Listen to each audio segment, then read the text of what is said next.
Oh yeah, people want to know if they can be glad you like Katakuri or not. Yeah, I mean, sure. The reason I'm worried about being glad I like Bonnie is I think Bonnie does the dying. I mean, it's either does the dying or is just a cool character that people are glad you like. I don't know. I like Katakuri. Katakuri's great. I fucking love this man. He's so good. What a good guy. Careful, man. Don't let your bias show. The bias is I love Katakuri. God damn it, you're letting it show. Number 3 or 4 favorite character for a reason. I don't know. It's hard to. No, that's 3. This is a number 3. Sharp is number 4, and he's happy for it. I don't know where I would put Katakuri, but I got to admit, It's good. I think he's on one of my top tier lists, but we He's don't see him very cool. long. We don't see him for long. We just have him for this bit, but the impression the man makes. Yeah, he makes a pretty big impression. But I'm like, just a little. Am I going to see him again? Can we talk about how wild it is, right? Like we talked briefly about how when you compare members of the Don Quixote family, Pika has an incredible fruit that he kind of misuses, and Treble has a really shitty fruit that he uses pretty well, right? Yeah. Has anyone pushed a fruit to its limits more than Charlotte Katakuri? No, absolutely not. Absolutely not. There's no way that anyone could make an argument. I think Katakuri, and it's really interesting when he first started talking, he's like, yeah, I'm basically you, man. Like, I have all your abilities. I can do all the things that you do. And you're like, no, Rubber doesn't have the rebound.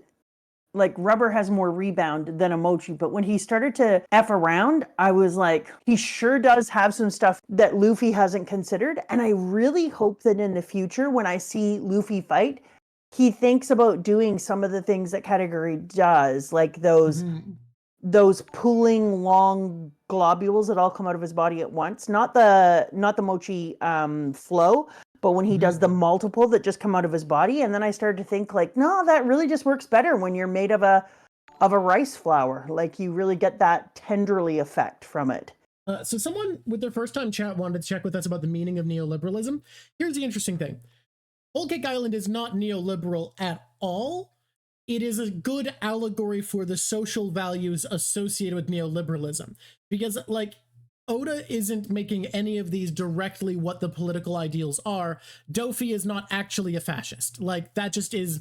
If you try to argue that he is, you are just incorrect, unfortunately. But he works great as an allegory for the social values of fascism. That's unfortunate. Yeah. So, Dofi hides and erases the history of dissenting people and paints a picture of a utopia made by erasing others and creating an underclass of labor that isn't part of society, that is an ignored and invisible underclass. He's not actually a fascist if you were to go through and define what fascism is politically. Big Mom's not neoliberal, really, because she doesn't have, like... She doesn't believe in a free market. She doesn't have an oligarchical democracy. Like, it's a dictatorship. A lot of the things you define. Neoliberalism is an ideal around free market capitalism, globalist trade, the export of labor. There's a lot of little parts of neoliberalism that don't really line up. But it's social... also... Yeah. I was going to say, but it's also like he never lines up politics perfectly. Yeah, ever. He never lines up the political... He alludes and whispers the systems into his story because he can't align everything up perfectly. But especially he makes references to things that also allow us to view things, even if he's not personally saying it in it or putting the values, like the thing with the Wizard of Oz when he was like, this is definitely the Wizard of Oz. And in case you couldn't tell that, I'm going to make this tree named after the person who wrote effing Wizard of Oz. And so, yeah. So the social values of liberalism that are being critiqued here are social values about a wealthy middle class whose luxuries come at the cost of other nations, who the violent of the state being Big Mom and the Big Mom Pirates, is very transparent in that they agree to having their lifespans taken away in exchange for safety, that safety and racial equality are goals to show off how good society is, that people don't starve here, but they're actively stealing food from other places for the luxuries of the elite, even though the elites don't need to because they could eat anyways. To get better food, they are stealing from poorer nations. So a lot of those social values and social problems problems are being talked about, even though Big Mom's state is not really neoliberal. It's all meant to be allegorical for the social values of a system, because I think Oda's not interested in like talking about the systems as much as the cultures around the systems. I think it's really crazy that at the end of this arc is one of the places I'd like to see that one on. Do you know that in order to do this arc right now that we're doing, that I have 5 books out on my table? That's insane. Do you also know that that's it? I only have a few more chapters inside of my last book, and then I've gone through all of my freaking box sets. That's wild. Can I talk about why even people who do like big pre-written videos, when they do read-throughs, I think you need to split this arc in half? Why? Because there's so much good about the first half of Whole Cake Island and what it does and what it sets up and talks about. And I am vibrating only wanting to talk about Katakuri right now. I know. We talked earlier and I was like, let's talk about this and this. And you're like, what about this and this of Katakuri? And I'm like, I even caramel too. I even thought to myself, are you gonna get to say much when you come to Katakuri? Yeah, you will. I'm not gonna be rude. Because Drock is he's pretty hyped. Where are we at? Where do we want to start with this? I'm insisting because I must, right? What? That we what are you insisting on? We cover every non-Katakuri aspect first, so that I can be nice, I can be a good host, I can not talk over you, I can let this be about your first experience, and be good for at least the first half of the stream. Somebody said, please talk about the importance of drinking milk. I just can't even believe that he even put it in the SBS. What's funny about the person saying that is, do you remember last week when I got in touch with you and said, Luffy is toothless and it's pissing me off. Is Luffy going to go to a dentist or get his tooth fixed? Is his tooth coming back? And you said, don't worry, his tooth comes back. And then he goes and drinks some damn milk and his tooth is there. And he's like, yay, calcium. And I was like, are you freaking I also love everyone around them being and like, no, that's not how that works. Yes. And it also fixes Brooke's freaking crack in his head. Well, that was established in Thriller Bark that he can do that. I feel like the only justification for that for Brooke is that he has life return. And how do you have life return when you're not even alive? Well, of course you do, because he returned to life. Life return. Simple as. Do you feel good with that explanation? Like when you were finished it, where you were like, yes. Yes, I feel great about it. Yes, there's no world where Luffy doesn't have life return with how fast he can process food into fighting energy. Oh yeah, like in this one, and he's doing it faster every time too. So not only is Luffy growing in strength during fights, but he also in this one gets super fat by eating his way out from underneath the mountain. And then the guys are like, what are you doing? And then he's like, just a minute. And then he huffs and runs like in a circle and up and down, and then comes back and goes, okay, I'm here now, I'm ready, and is skinny again. Yeah. Because life return, oh my god. Life return is a martial art in this world, so it makes sense that the more you use life return in more extreme circumstances, the better you get at it. Yeah.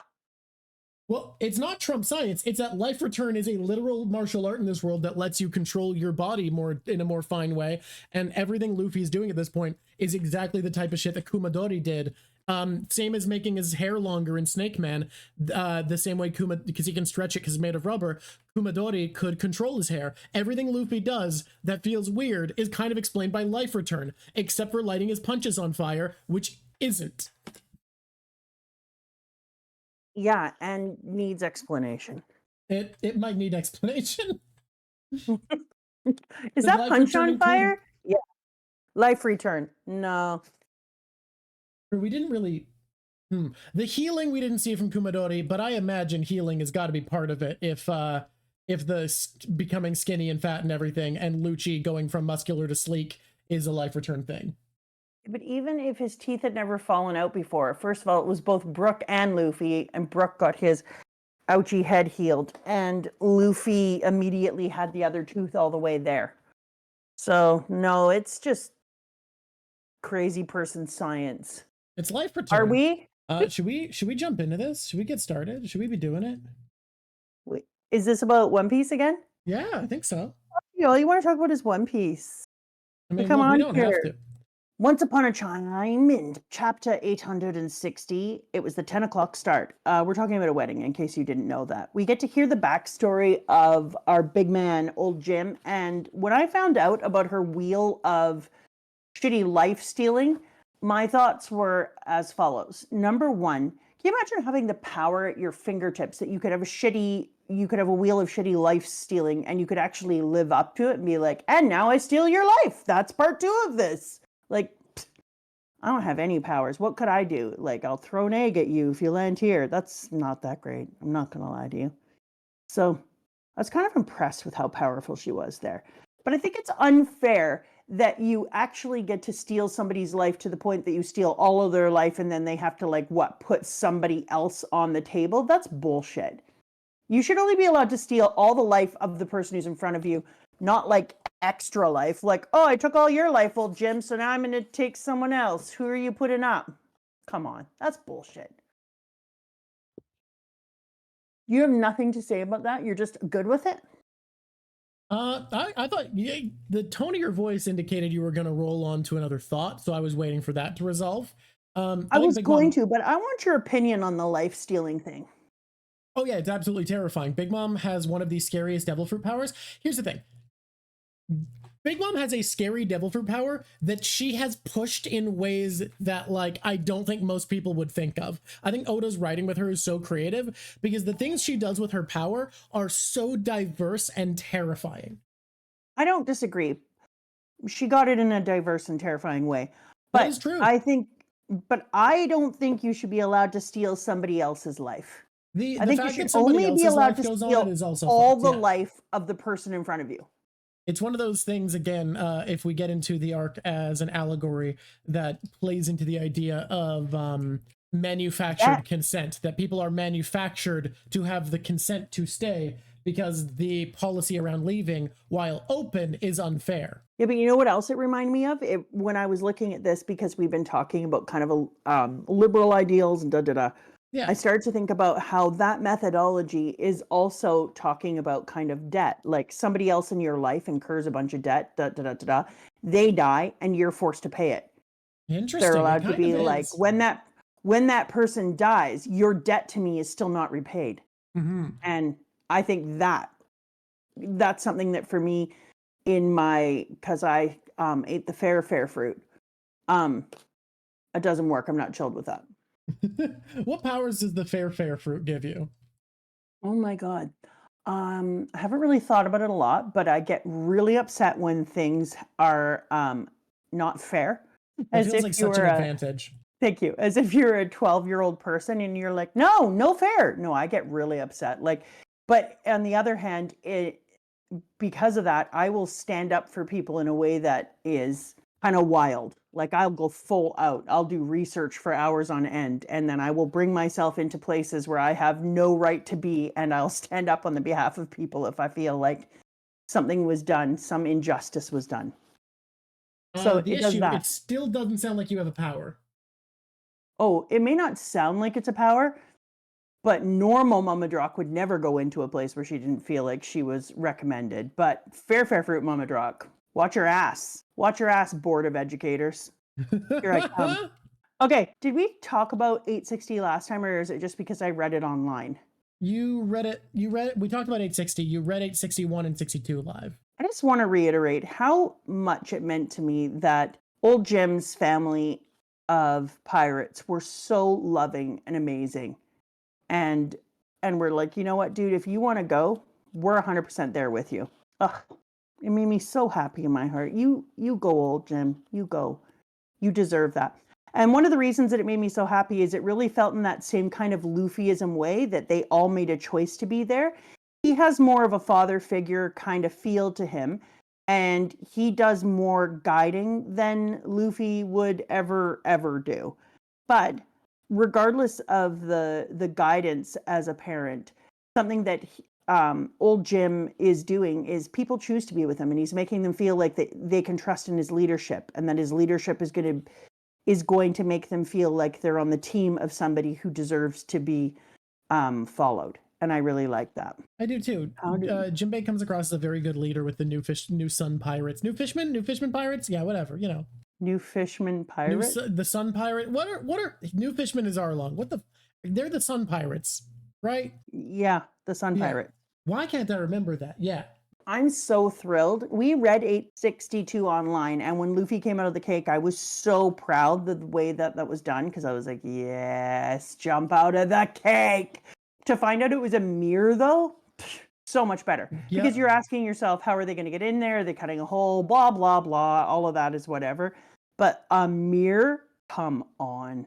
But also, can we talk about how great their plan to destroy the portrait was? Yeah. Have a bunch of Luffys show up, be like, oh, now we don't know which one is real. Have Luffy be a dumbass, announce which one is real. Now suddenly, no one pays attention to anything that looks like Luffy, and Brook just walks forward. Yeah, it was amazing. It was absolutely amazing. He ripped the skin off his own face?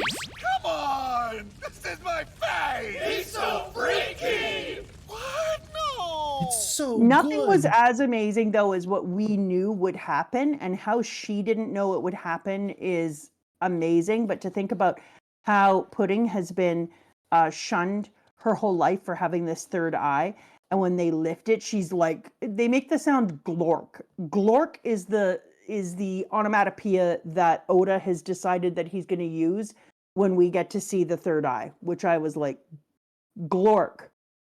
It's not an attractive onomatopoeia. No, it really isn't. And then it goes floop and flips up, and he goes, what's going on? What a beautiful eye. And as if we didn't know that would happen, it's Sanji. Dude, you have an extra eye? That's just one more eye for him to look in and tell you how perfect you are. And then to have her get all teared up and see the history of everyone, people from her family, people from her world, all the people just absolutely crushing her little spirit all the time because she has three eyes, holding it up, making fun of her, talking about how they're going to kill her. And then here he goes and looks at it and is like, what's going on? You have such a beautiful eye. I feel so lucky. Instead of having just two eyes like some weirdo, we get all three. Couldn't be better. Ugh, it made me so happy for her, because even if all things go to shit, she will always have that moment where she gets to remember that somebody found her beautiful for her being who she is. And I think this plays into a theme that I'm just realizing plays into this theme now that we've talked about, where Big Mom treats equality and having all these races as just like a collection game, but doesn't actually think there's anything good about it. Like, yeah, you have a cool power and I need you, Pudding, but it's gross that you have a third eye. Whereas the Straw Hat crew are people who see people as different, but also appreciate them for those differences and appreciate who they are. Yeah, and also, well, I mean, sometimes they'll make fun of you or call you extra food sources. But yeah, a little bit. But on the other hand, they're always doing it in a way where they're like, you know, you're our bud. We're making fun of you the way that we make fun of friends. Meanwhile, Big Mom is saying things like, oh, my perfect little girl, other than this savage crap here, you're disgusting. But if we hide that, I can manipulate you and use you in any way I want or need. You know what it is? It's the pro-diversity message of Rudolph the Red-Nosed Reindeer. Oh, interesting. She is a little Rudolph the Red-Nosed Reindeer. That's interesting. You're useful because the weird shit that's gross about you is pragmatically useful. Yeah. And Raventh is right. It's banter versus negging. Mm-hmm. Ugh, people who neg. Can I just say, people who neg are acid burps. Okay. Pro-practical disability? Absolutely. Yeah. I mean, fight me on it. If you're a person who negs, you're an acid burp. There's nothing I can do about it. I'm just telling you the facts. And imagine the Third Eye clan. Like, imagine, it's interesting that the Third Eye clan can read Poneglyph. Maybe that's why Pudding is the first one I've seen. I can imagine having, what? Do we know that? Yeah, we know that Pudding is her plan to read the Poneglyphs, that she needs to awaken her third eye powers to be able to read them. I knew that, but I didn't know all Third Eye people could read the Poneglyphs for some reason. It's at least a power that they have, because that's why she had Pudding. Yeah. I knew that that's why she had Pudding, and she was hoping she would awaken and be able to do it, but I don't think that I realized that it was available to everyone who has three eyes. Also, can you imagine people being all like rude to a person who has 3 eyes when there's actually a 3-eye clan? Are they going around and making fun of all the people with long legs and long racism arms? exists. They do it to fishmen.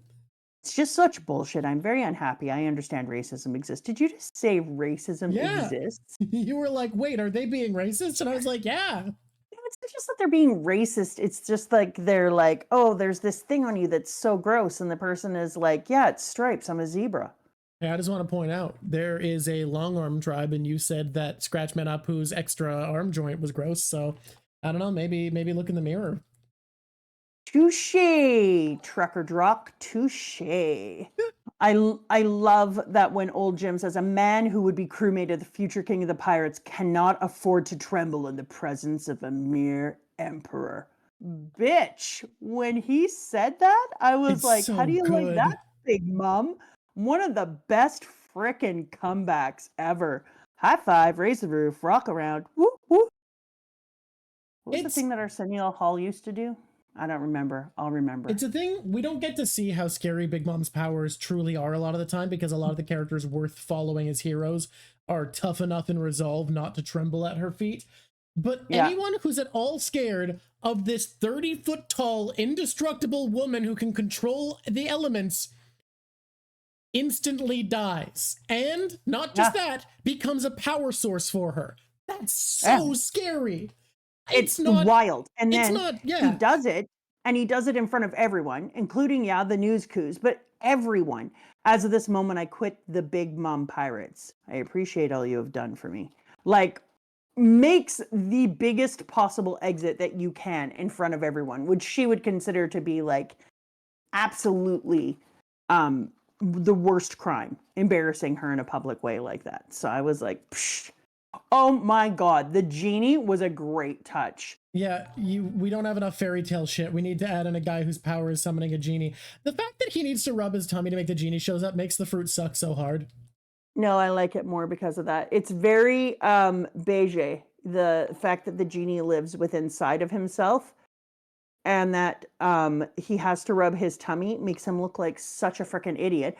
But also, it kind of talks to that thing, because you're supposed to rub, if you ever see statues of Buddha, you're supposed to rub Buddha's tummy. So I thought about that, and I was like, oh, look at you. You look like an idiot, and then a Buddha comes out of your tummy. So I don't even know. I kind of love that for you. It's awful. You look like a freak, but I love it. I don't like Oven. Oven is definitely powerful and scary, but I don't like him either. Yeah, like, I'm sure there's someone whose favorite Charlotte sibling is Oven, and what I have to say is... Here's my thinking on that. Like, it's hard... Oh, respect Oven? No, Red Potato, no. I can't respect Oven because when I look at somebody who takes a fruit like a mochi and is like, look what I can do with it, and I'm like, god damn. And then I'm taking a look at Oven, and Oven is like, yeah, I'm able to literally take the entire ocean and boil it up. I'm like, well, then you should be able to do more. Yeah, like, you are... The fact that you're being outdone by your twin brother, the Mochi Man, is insane. I just don't think if you are capable of that kind of literal firepower, that you should be outdone by your brother, the Mochi. Oven's... The best scene Oven's involved in is Sanji kicking him so fast that Oven's like, what just happened? And that's not a scene that Oven comes away from seeming like super top notch. Oven has the strength feat of resisting an untrained man hitting him with a plank of wood. I do like Oven's aesthetic, though. Great aesthetic.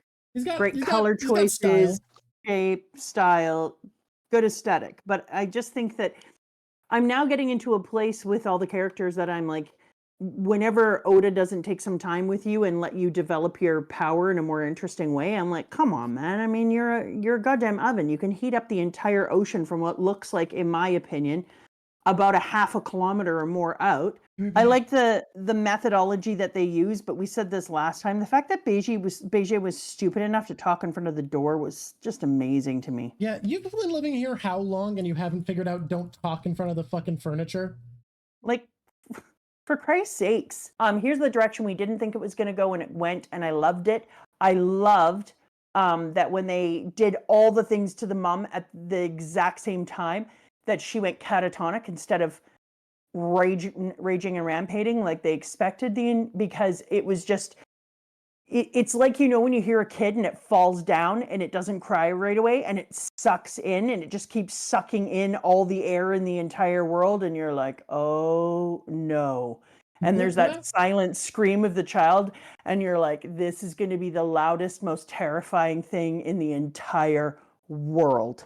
And she's just goes into nothing, full shock, full suck in, full nothing. And I'm like, oh my God, you guys have just opened a can of worms that I don't think you intended to get this big from.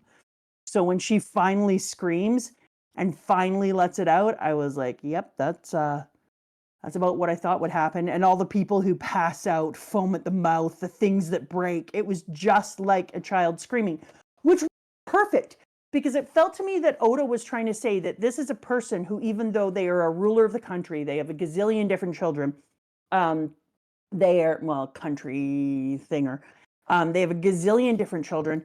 They are the head of a pirate crew that is intending to become the top. They're an emperor, one of the 4 emperors. She actually has never developed past being a child. Yep. Because she had such a difficult childhood and because so many crazy and terrible things happened to her and her parents abandoned her here, she was never trained, et cetera, et cetera, et cetera, that she is a child. So when she goes catatonic like that, he did choose it. He put her in a position where her mouth was open the same way as a little kid sucking in air after they've fallen. And then she goes into the full silent scream before she breaks. And when I saw that, I was like, that's a brilliant way, without saying it, that this is a person who has never become an adult and all their interactions and choices are made from the position of being a child who's trying to indulge and parent themselves as an adult and isn't doing it well. And also the having sex with that first dude, the dude that could turn everything into food. How old was she when she got together? Do we know? When she met him, we don't know when they someone could do the math to figure out how old they were when they hooked up, but he met her when she was like fucking 8. Yeah. Really fucked up. If you thought Treble was a groomer, this man takes it to another level. No words for it. So when the dude who came, who could make food out of anything, showed up, she was like a tiny baby, 8 years old. He shows up and is like, oh, did you eat all your friends? I saw that happen. He doesn't tell her. And then it's like, oh, don't worry about it. I can take care of you and you can eat anything you want. And then I will groom you, little 8-year-old person, and you will be having my children. Really fucked up. And uses her for power, reputation, and sex. Awful man. Straussen should be killed. Yeah. Oh, wait, he's not dead? No. Oh my God. He's still the head chef of Hook Island. He was 29 when he met her and she was 6. Yeah, not good. He's confirmed to be the father of, I'm pretty sure, Parasparrow. Yeah. Okay. But Charlotte Linlin, age 5. Mama, Papa, are you going somewhere? Papa has a job to do nearby, Linlin. Will you be a good girl and wait for us? And then she sits there continuously. The snow comes, the rain comes. She's just sitting there, hanging out by herself. Ugh. You know what I really loved about Mother Caramel, and I said this and you were unaware of it and you were very upset that I said it at first, but then I explained it to you. Okay. Her outfit and calling her Mother Caramel, in my opinion, was trying to make a parallel between her and Mother Teresa. So you're going to explain this because a lot of people think of Mother Teresa as like a word that means perfect, great person. Yeah. But I'm sure there's lots of people who know there's that lots of people who probably know, but like Mother Teresa was horrifying. And so Mother Teresa, there's so many things about her that were absolutely horrifying, including the fact that she just reused needles, that she got millions and millions of dollars per year that people donated to her charity. And instead of giving it to the poor, she said that she didn't want to tackle poverty because poverty was important because people who are poor leaned into God more. So she just gave it all to the Vatican. And she Apparently some people came to do an audit and they found children laying in blankets covered in feces, that children who had AIDS, their needles were being used on children who didn't have AIDS, and they were moving diseases around, that a bunch of her nurses were known to be people who abused children. One of her nurses was seen burning a little girl who was 7 years old with hot knives, like an absolutely freaking not good human being. She loved that people suffered. Oh, this person put suffering is good. Like, you can look up for yourself about all the different things about her and see that Mother Teresa wasn't the person that we thought she was. So I thought it was really interesting because a lot of that information came out about the time 2017, 2018, a lot of the information. People kind of knew about it before, but really didn't talk about it. It was like everyone was afraid to actually call her out on the shit. And then they started to around this time. So I thought it was absolutely fascinating that then Oda decided to kind of make this parallel between Mother Caramel and Mother Teresa. And it turns out that Mother Caramel is this person who has been abusing and selling children to the government. Like, it just made so much sense to me. I was like, yep, well done, Oda. You are absolutely calling out Mother Teresa. And I hope that because of you putting this in here, that some people will have done the research and have found out what an absolutely not awesome person she was. And she was canonized within weeks of her death, which is like incredibly insane. Oh, probably why she was so fast-tracked to sainthood. I would agree. She was canonized into sainthood within weeks of her death, which was absolutely wild. That never happens. And then somebody said that she had cured them of cancer, and then that person's doctor was like, they never had cancerous tumors. So I don't know how, because you have to have a miracle associated with you as well to be a saint. I think it used to be 3 miracles or something, but yeah. We've really toned down on the miracles. You know, when back in my day, saints really had to do something. So it's 3 miracles after death. Yeah, so literally though, people can do miracles for you. It's just not that hard. But also, some of Joan of Arc's were while she was alive. They have to be declared miracles after you die. You can't be a living saint.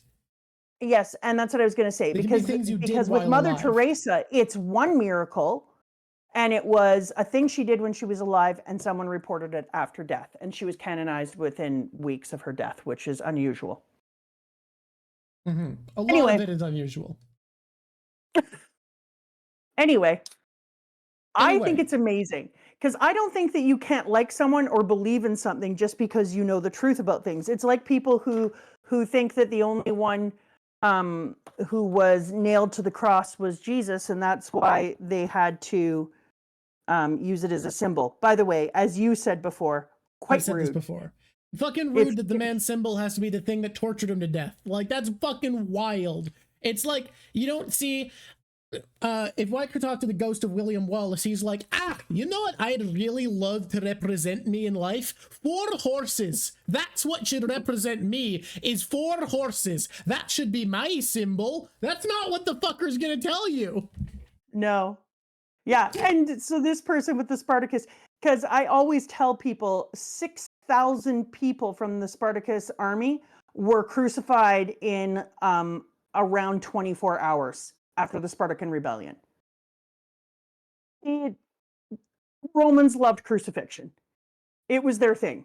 So yeah, no, I would be super pissed if they were like, you know what, what if I'm gonna show you that a cross is gonna be how we worship you?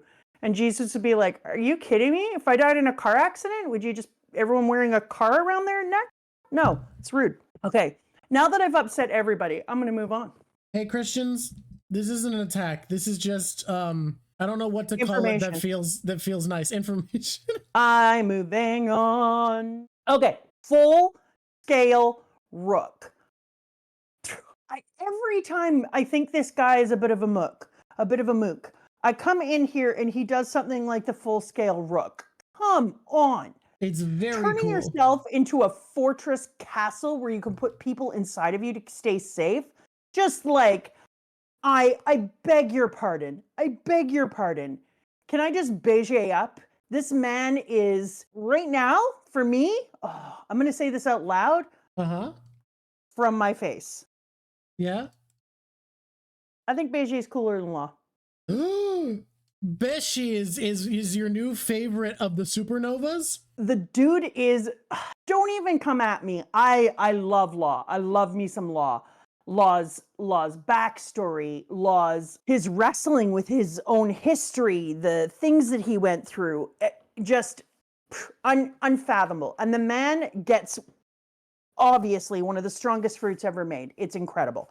But come the shit on. He can shrink people down and put them inside of him, has full meetings inside of him, and then puts a part of himself inside of him and sits there and has these meetings and talks. And I was like, that is so cool. Can have all this army material and all these things, cavalry, all these things in a space inside of his body. And then I find out that he can turn his body into a castle and protect people. What? This dude is not even to be believed. That is one of the coolest damn fruits I've ever seen in this story yet. And then on top of it, he adores his wife. He adores his baby. He protects his crew. He makes amazing decisions. He isn't a misogynistic prig who just tells his wife what to do. She says, no, I need to do this. And what does he say? Okay, we'll back you. And then gets into the water, goes into his crazy ass freaking boat from hell, and the boat that can go up on land. What? And then just meets her where he needs to meet her while holding his bloody baby. I'm sorry. I'm sorry. He's damn cool. He's great. Fantastic, honestly. He does a lot of crazy shit and he backstabs everyone, but the more time I spend with Beige, the more time I spend with him trying to take people down. Like, I'm sorry. Watching his devil fruit, watching the way he interacts with people, seeing the way that he protects his confidence. Love me a confident person. His fucking sniper shot on Oven that he does at that one point is fucking great.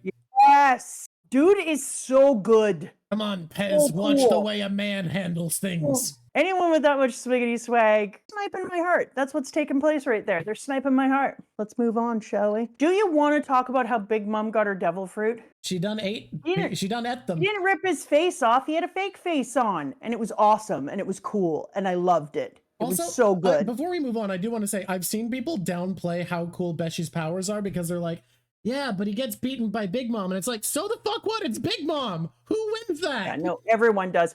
And the way that he holds on, he's inside of the castle with everyone. And he's like, just so you know, this is still a body. And yeah, it looks like a castle and it's going to take bigger hits. But in the end, it's still me. And then he starts getting knocked around and he's bleeding. And they're like, oh my God, Beige. And he's out on the ground. Like, dude, it was so good. He held on and then he's like, there is going to be an area within myself that I can take you in, but all of us won't be able to do it. So how are we going to plan so that the most people survive this? Like, that was freaking based. Dude is incredible. Love him. I was so excited for Sanji when he got to look at his piece of judge. A piece of judge is the worst swear word you can use, by the way. But when he got to look at his piece of judge and said, because my father would be sad. Why did you save us? The very fools who fell right into the enemy's trap, because my father would be sad if I were still fixated on childhood hatred from my past. And then we go back into the, please, let me out. Father, I'm sorry. I'm so sorry I was born. Please help, Father. Back into the future.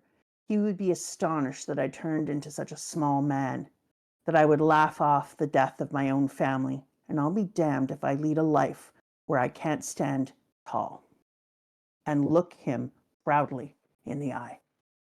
To get the moment to look at the person who DNA contributed to him and say, because my father would be sad. Ugh. It's great. That is the thing we were waiting for. Oda did us so right in that backstory and letting us see Sanji get. That's a retribution to a parent that I can't even imagine. Like, coming in hot. That was beautiful.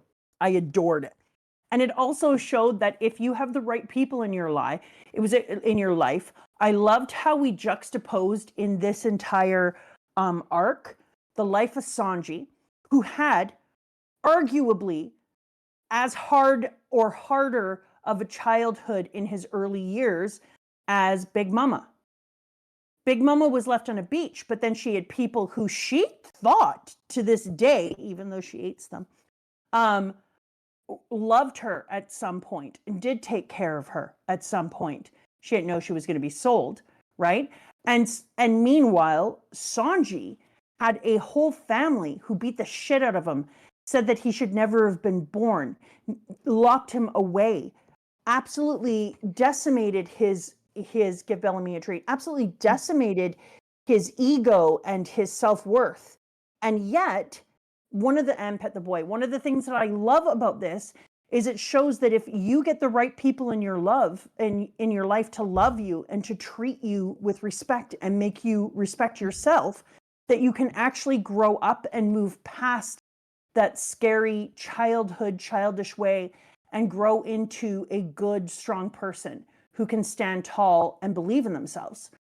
So when you think about how after early childhood, and it was around the same age, Big Mama runs into the shithole, who then says, like, I can feed you, and then grooms her. Meanwhile, Sanji runs into Zeph. You can see what a huge difference in your life it means to have somebody who believes in you.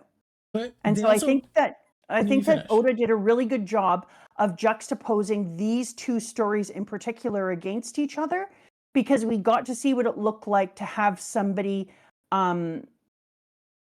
interfere in a pathway where you were going down the wrong road. But they're also just opposites, because Big Mom was a character who was abandoned for being strong. Sanji was a character abandoned for being weak. And Big Mom was a character who could never be truly loved because she was so powerful. The people around her just wanted to use her and saw her as a tool and enabled her. Whereas Sanji was taught and trained because he wasn't naturally strong and didn't believe in himself. So he was built up and had this genuine connection. But I think them being opposites is just more of that thing where he wanted to be able to compare the two of them side by side. And so he created one in this way and one in that way so that we could see what happened and that we would maybe make a comparison. Because to me, it's absolutely incredible that we get to see what happens, because Big Mom then finds somebody who grooms her, who decides to say, like, we can go on to create this type of a place, and we see that she never moves out of childhood. And then we literally see Sanji give a speech that says that he would be so angry if I were still fixated on my childhood. So it literally says right in the piece that he's making this comparison where he showed us Big Mom in the beginning, who was doing a silent scream like a small child, and Sanji, who was standing up like a grown man and saying, it would be embarrassing for my father if I was fixated on my childhood. Yeah, and Big Mom's scream is because the one connection to her, what she saw the good part of her childhood, is being damaged. Exactly. And so it's a phenomenal comparison, and he kind of runs it the whole way through. And I thought that was a really, really cool narrative choice. And I gotta say, Oda kind of coming for the Disney adults, because Big Mom is a character who in the Disneyland arc, where she's made everything a beautiful, fun, happy paradise where everything talks and is cartoony and happy, she is stuck in an obsession with this piece of childhood nostalgia and has been unable to build happiness in her current life that isn't just a revelrous indulgence. Yeah, I would agree. And he's also just coming for that idea that you can live in a fairy tale world, and if you fix it, you'll just live happily ever after. He's saying, like, that's absolutely bullshit. Happily ever after always comes at somebody else's expense if you're working in a world where you think you should have all the good stuff, all the fun stuff, all the best food, and you're not paying for it with your own way, your own sweat, your own equity.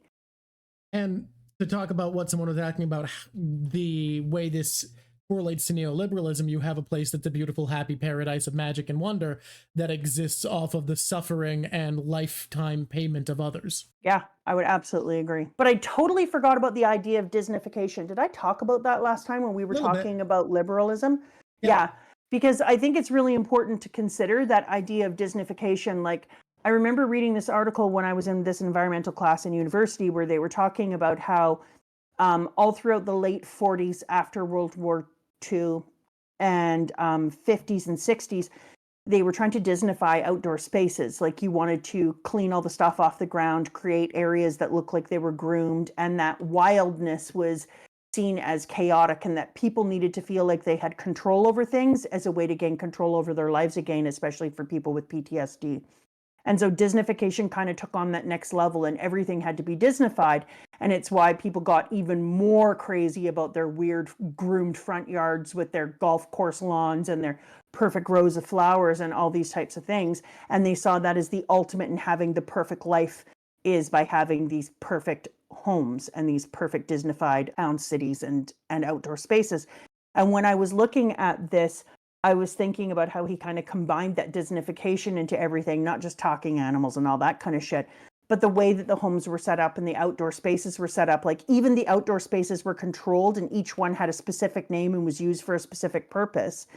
And I like that, because Disneyfication also talks about the using of everybody's resources, the stealing of people's ideas, the paying people wages that don't allow them to earn a living wage, and all these other things in order for people to walk around a place with incredible rides and fun food and pretend that the outside world doesn't exist and live this like perfect day, this idea. And it comes at the expense of the environment and of different people and of migrant workers and all sorts of things. Although I do really kind of want to go to Disney jail for a day, and I still like Disneyland. So yeah, it's something that's hard to resist. That's the appeal of liberalism. Exactly. Is it does create magical paradises for you. Yeah. And then they talk about it in here later on when she's talking about something and she's trying to come up with the perfect day. So remind when we get to there, when we get to the very end, to look at Big Mom's speech.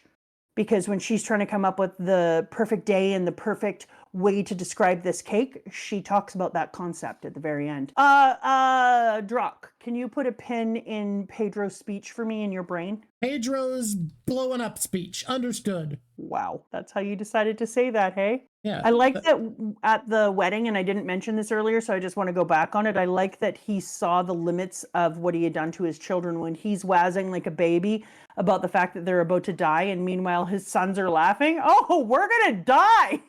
That's crazy, y'all. It looks like we're all gonna die. That's hilarious. I just thought that was amazing. And then when the sister, the poisoner, says like, yeah, moron, you took all their emotions and you're shocked that they're sitting here unable to process their deaths. This was literally your idea. I wish it had been like, oops, yep, like this person said, oops, we're fucked. That would have been great. Okay, I'm moving on now. Even getting your emotions can't get in the way of censorship based off of the age demographic of the manga. But I love it when we just put things in like that, because when it was inside of the colored version, they once used an F-bomb, and I was like, whoa. I hadn't seen an F-bomb all this time. To just suddenly see one was jarring. Who do I love? Thank you for asking. Dussie, the CP0 intelligence agent. What a bomber. This chick is hot, cool, and collected. She is next level goals. I love this chick. You know who she reminds me of, though? Who? Daisy. Daisy. Yeah. Explain. Daisy lives across the water. She has a green light. I don't know who this is. Is this one of them People, Gatsby's? quit saying that you're glad I like people, as if you're trying to make everybody die.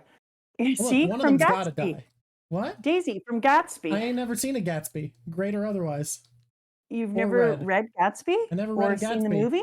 I've never seen a movie. She's giving off such Daisy vibes. It's crazy. I refuse to engage in classic American literature. Okay, that's weird. Interesting line in the sound. I'll draw whatever lines and whatever sand I feel like. Do you want to know why I love it so much? That he's kind of, this feels like Daisy to me. Okay. And it's a bit weird. And just come along for the ride. It doesn't matter if it's real or not. That doesn't matter. What matters is my vibe for it. So Daisy lives across the water, and Gatsby wants to be like her and envies her life and envies the people around her and the people who can touch her and love her and be with her. And he stares at the green light across the lake and looks at and longingly over to where she is, because the green light is off her dock. And I love the idea that this person comes off instead as being queen of the prostitutes and would be looked down in society, but which is like an opposite kind of vibe as the Gatsby thing, because Daisy was this like above it all, but is actually, on the other hand, above it and can help to take society down. I think that's just a really cute little trick that people aren't envying her. It's like the opposite, but in actuality, they should be. So it's kind of like, to me, a little backflip on a classic.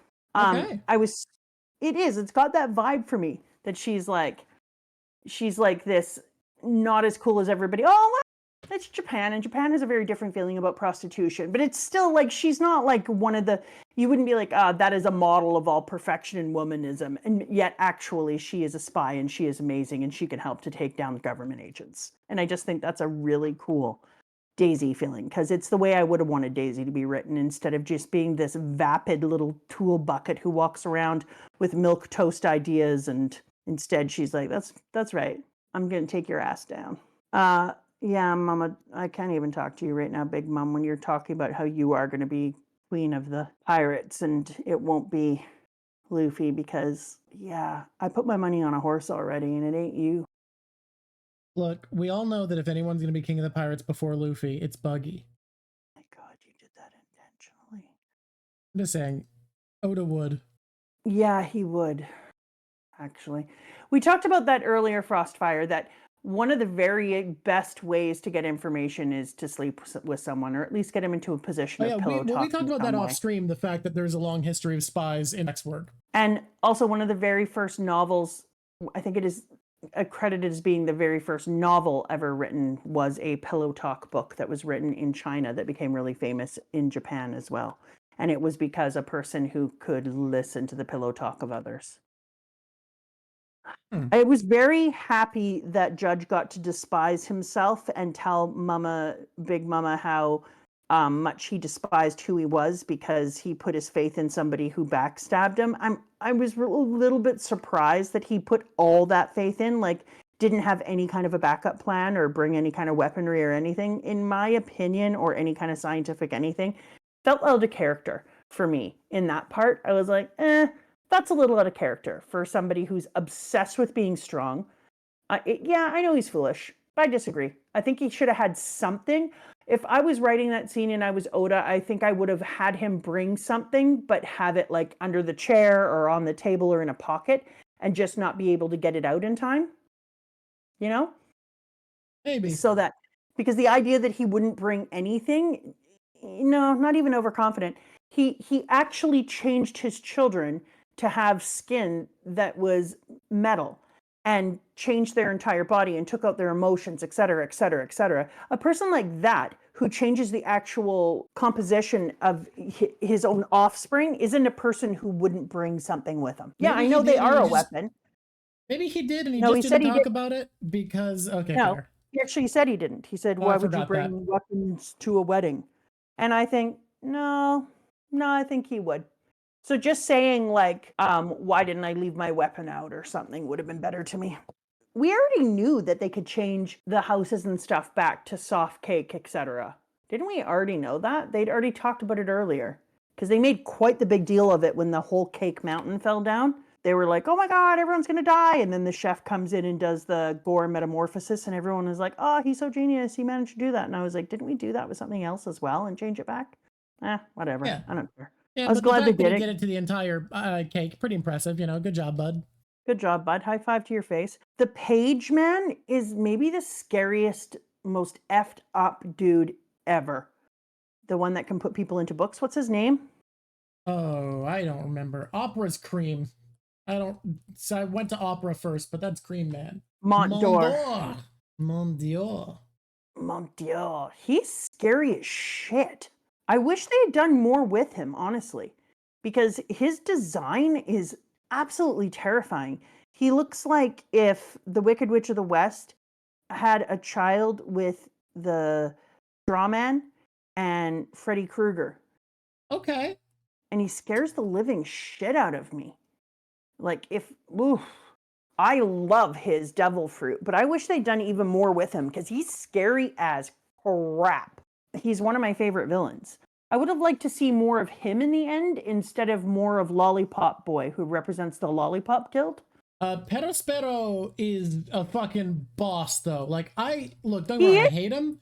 Holy fuck, the man puts threat on the table. But he represents the Lollipop Guild. And I would have liked to see Book Boy.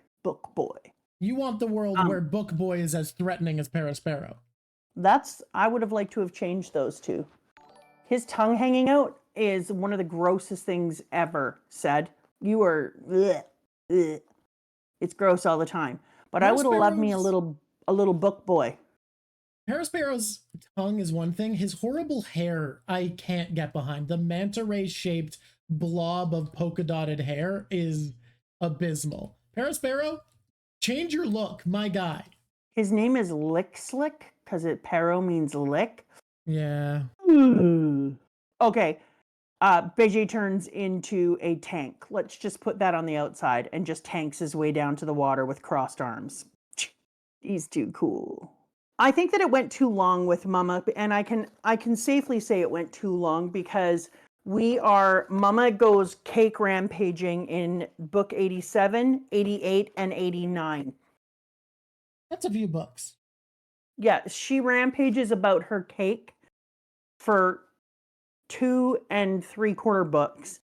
I think that we should have done less Mama rages about her cake and more Mama not raging about her cake.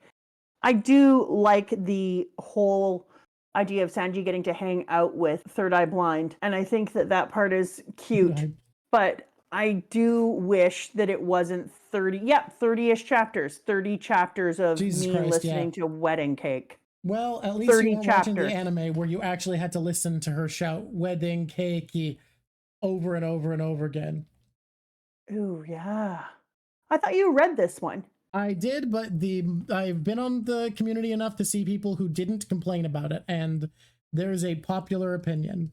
So other people were also like, can we stop with the wedding cake? It's wedding cakey over and over again for I would agree. It's kind episodes. Of an allegory of Godzilla, but it's kind of like a mix of a bunch of shit, right? I do like that the Godzilla-ish theme of a big giant running through and rampaging and knocking shit over, but 30 plus chapters of one biatch running around screaming about an effing wedding cake was a lot. Every time that bitch came back on, I was like, oh yeah, right. You still don't have your cake. I heard. But I was happy to get to have the juxtaposition of Sanji making it, and that his fight, unlike everybody else, because we talked about this earlier, and I said the thing that I really liked about it is that Sanji doesn't have a lot of fights in here other than the rando kicks here and there and having a few moments where he takes on things physically. But physical isn't his world in this one, which was good and necessary, because when I was talking to you about the 4 emperors and the information that I found out, this is good as time as any to talk about this with the squishies, I think. Yeah, go for it. This is some corkboard style shit, guys. This is some classic corkboard. Some classic corkboard and shit. We're going to do a little talking about the corkboarding and the board corking. Here we go. So when I was talking to you earlier about how I was doing a little bit of research after I read one of the SBS, where he was talking about how somebody noticed that Red Hair Shanks was holding cards for a specific card game, and that those cards could be known as the 4 lights. And it turns out that the 4 lights in Japanese narrative refers to the 4 types of narrative. And those narratives are also elements found in Japanese storytelling. And so the 4 narratives in Japanese storytelling are exactly what you think of, only in Japanese storytelling, they're assigned to different types of narrative plot.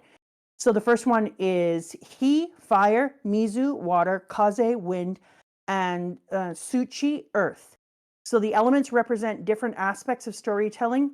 Fire is for action, water is for emotion, wind is for intellect, and earth is for scenery and setting. And so it's really important in Japanese stories, apparently, that you use all of these elements or 4 lights in balance with each other to make sure that every one of your chapters has some of each of these elements.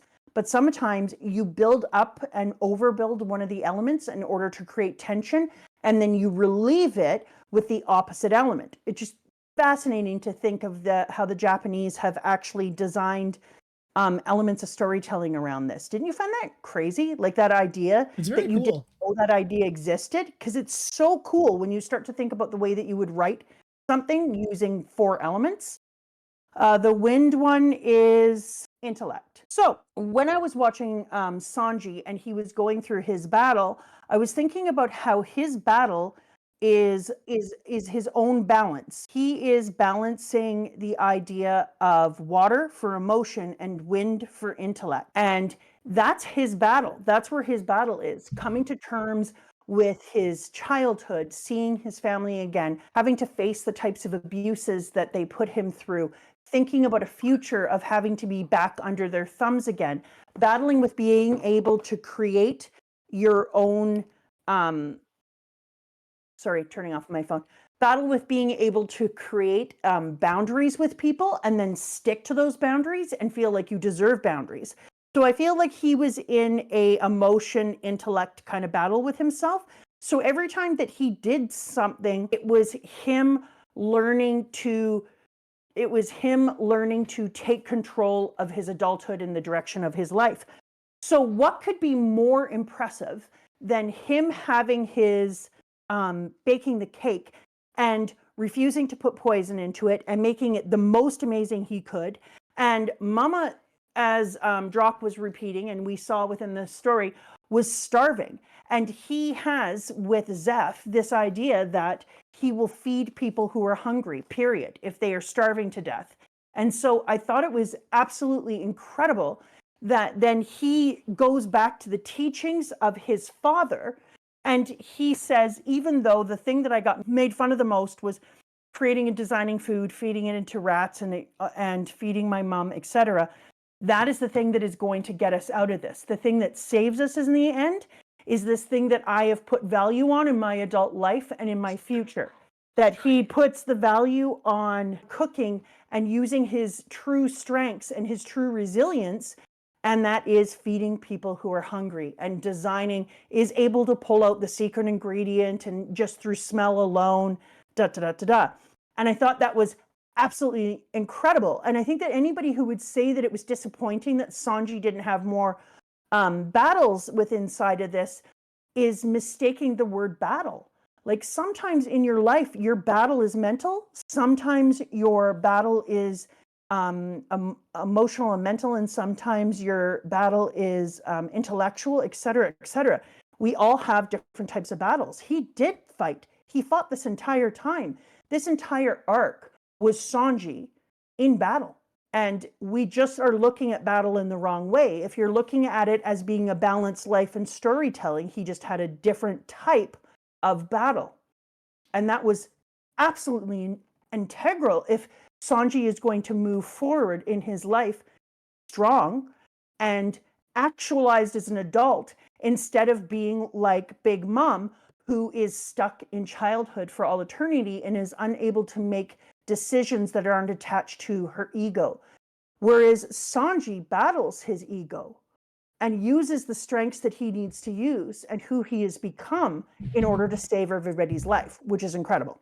Also, when we're going into quirky things now, these 4 lights are also referred to as the 4 emperors in Japan. The word for the 4 lights in Japanese is sometimes referred to as 4 emperors because they symbolize different aspects of power. And so they give them, these 4 emperors are Emperor Jimmu, Emperor Sujin, Emperor Shunin, and Emperor Kiko. I pronounce those so bad you cannot imagine. I can imagine. So bad.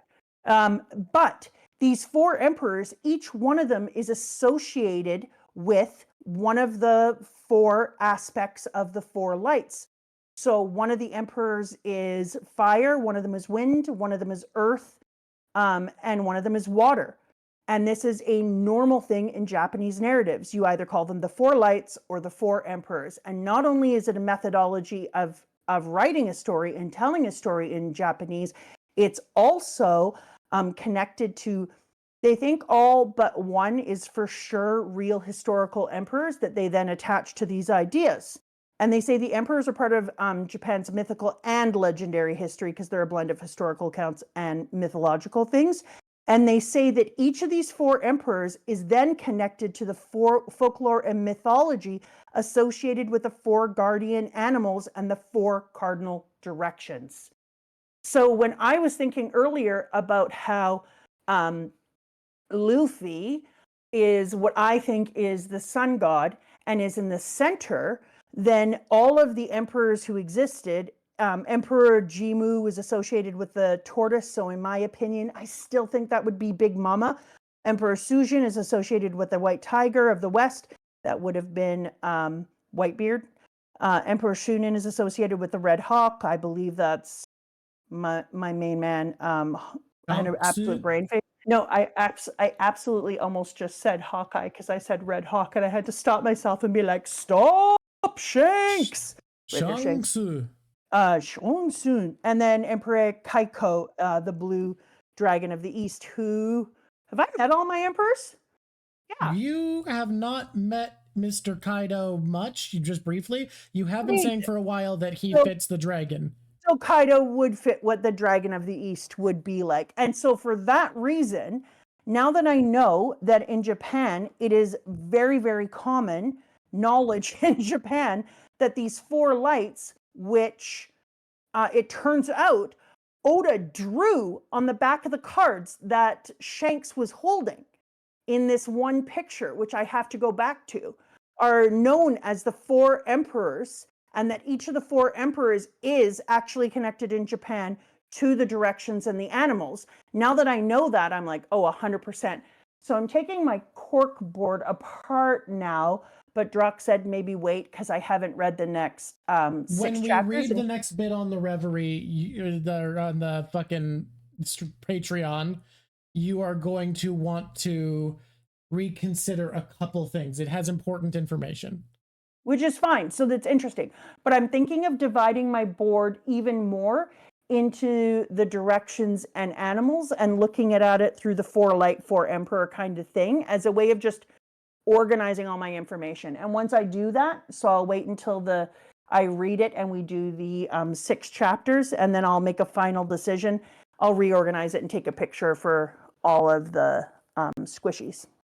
But I thought that was so freaking cool to find out about how the four emperors, it's common knowledge in Japan that the four emperors are actually connected to the four cardinal directions and the animals, just like I had said before. Just randomly, I'd connected them in a weird way. And then they were like, yeah, duh. Not only that, we also use them in Japanese narrative, and each of them means a different thing. So I'm also going to write that out because I think about the idea of creating balance within a story and saying to yourself, like, you need to make sure you have this much action, this much intellect, this much this. I thought that is so cool. So cool. So I didn't have any luck at first when I Googled it. So I went into ChatGPT and asked the first question. Have you been able to confirm ChatGPT was telling you the right shit? Because sometimes it's wrong. Yeah, I absolutely was. So I just first went in and said, are the four lights, what are the four lights inside of Japanese narratives? And it gave me a thing. And then I took all those words, highlighted them, and stuck them into a Google search, different types of the words, and then Google was able to start coming up with things. It was wild to me that Google was not helping me out much. Google's useless these days. It's just a place to be paid to bring stuff. It's like, it's so bad. Yeah, Google is so much worse than when I was a kid. It's insane. Yeah, you actually have to get so ridiculously specific. I'm trying to use a different search. It's just how? You know what I mean? Yeah. I'll give you the names, guys. Well, maybe we'll just put them in Discord. I'll take the names of the emperors and some of the information I have. If you guys want, I'll put it into a general place in our Discord, and then you guys can go in and take a peek at it. The issue really is that while Discord is useless, other companies still haven't managed to reach the quality that being as good as they used to be. So there's no like good search engine anymore. Yeah. Oh, that's very interesting. Sanji says love is always yeah. a hurricane, and a hurricane is what you get when water and wind fight. Dude. Ooh. And you know why that's so incredible too? I don't know if you remember this, Arturo, but in one of the SBSs later inside of the chapters, there's actually a place where Oda reminds people, remember that Sanji said that love is a hurricane, and then he shows 3 other panels where other people inside of One Piece have said love is a hurricane. So it would be interesting to go back into those and see if he used them in the same way. Alrighty. Yeah. Anyways, amazing. Yeah, I'm going to try some other search ones too. Okay, here we go. We're moving on. We're moving on. Like Compote, the eldest daughter of Charlotte. Which Do I have one's a reason? Compote, she's the oldest daughter. Let me look her up. She's a larger woman. She's got a compote on her head. She's very fun looking. I like the fruit salad hat. It's very silly. It's compote. Compote? Compote? Compote? Compote. Just compote. Just compote. No, dude. We make berry compote all the time for our pancakes and our. Is that what that is? Yeah. I call it a reduction. Compote. I know you do. I don't care. As long as you're going to make crepes and make that reduction, I don't care. What's the difference in a reduction and a compote? I think that it's just a reduction would be something where you just reduce the actual berries. In a compote, you would probably add sugar and stuff, in my opinion. Well, that makes May sense. I be wrong? I may be wrong, but I'm not looking at the shit up, so that's what you're getting. I really like the change in pudding, except for it also isn't a change, right? Like, pudding is also kind of that childhood thing. What number? What are you talking about? No one knows.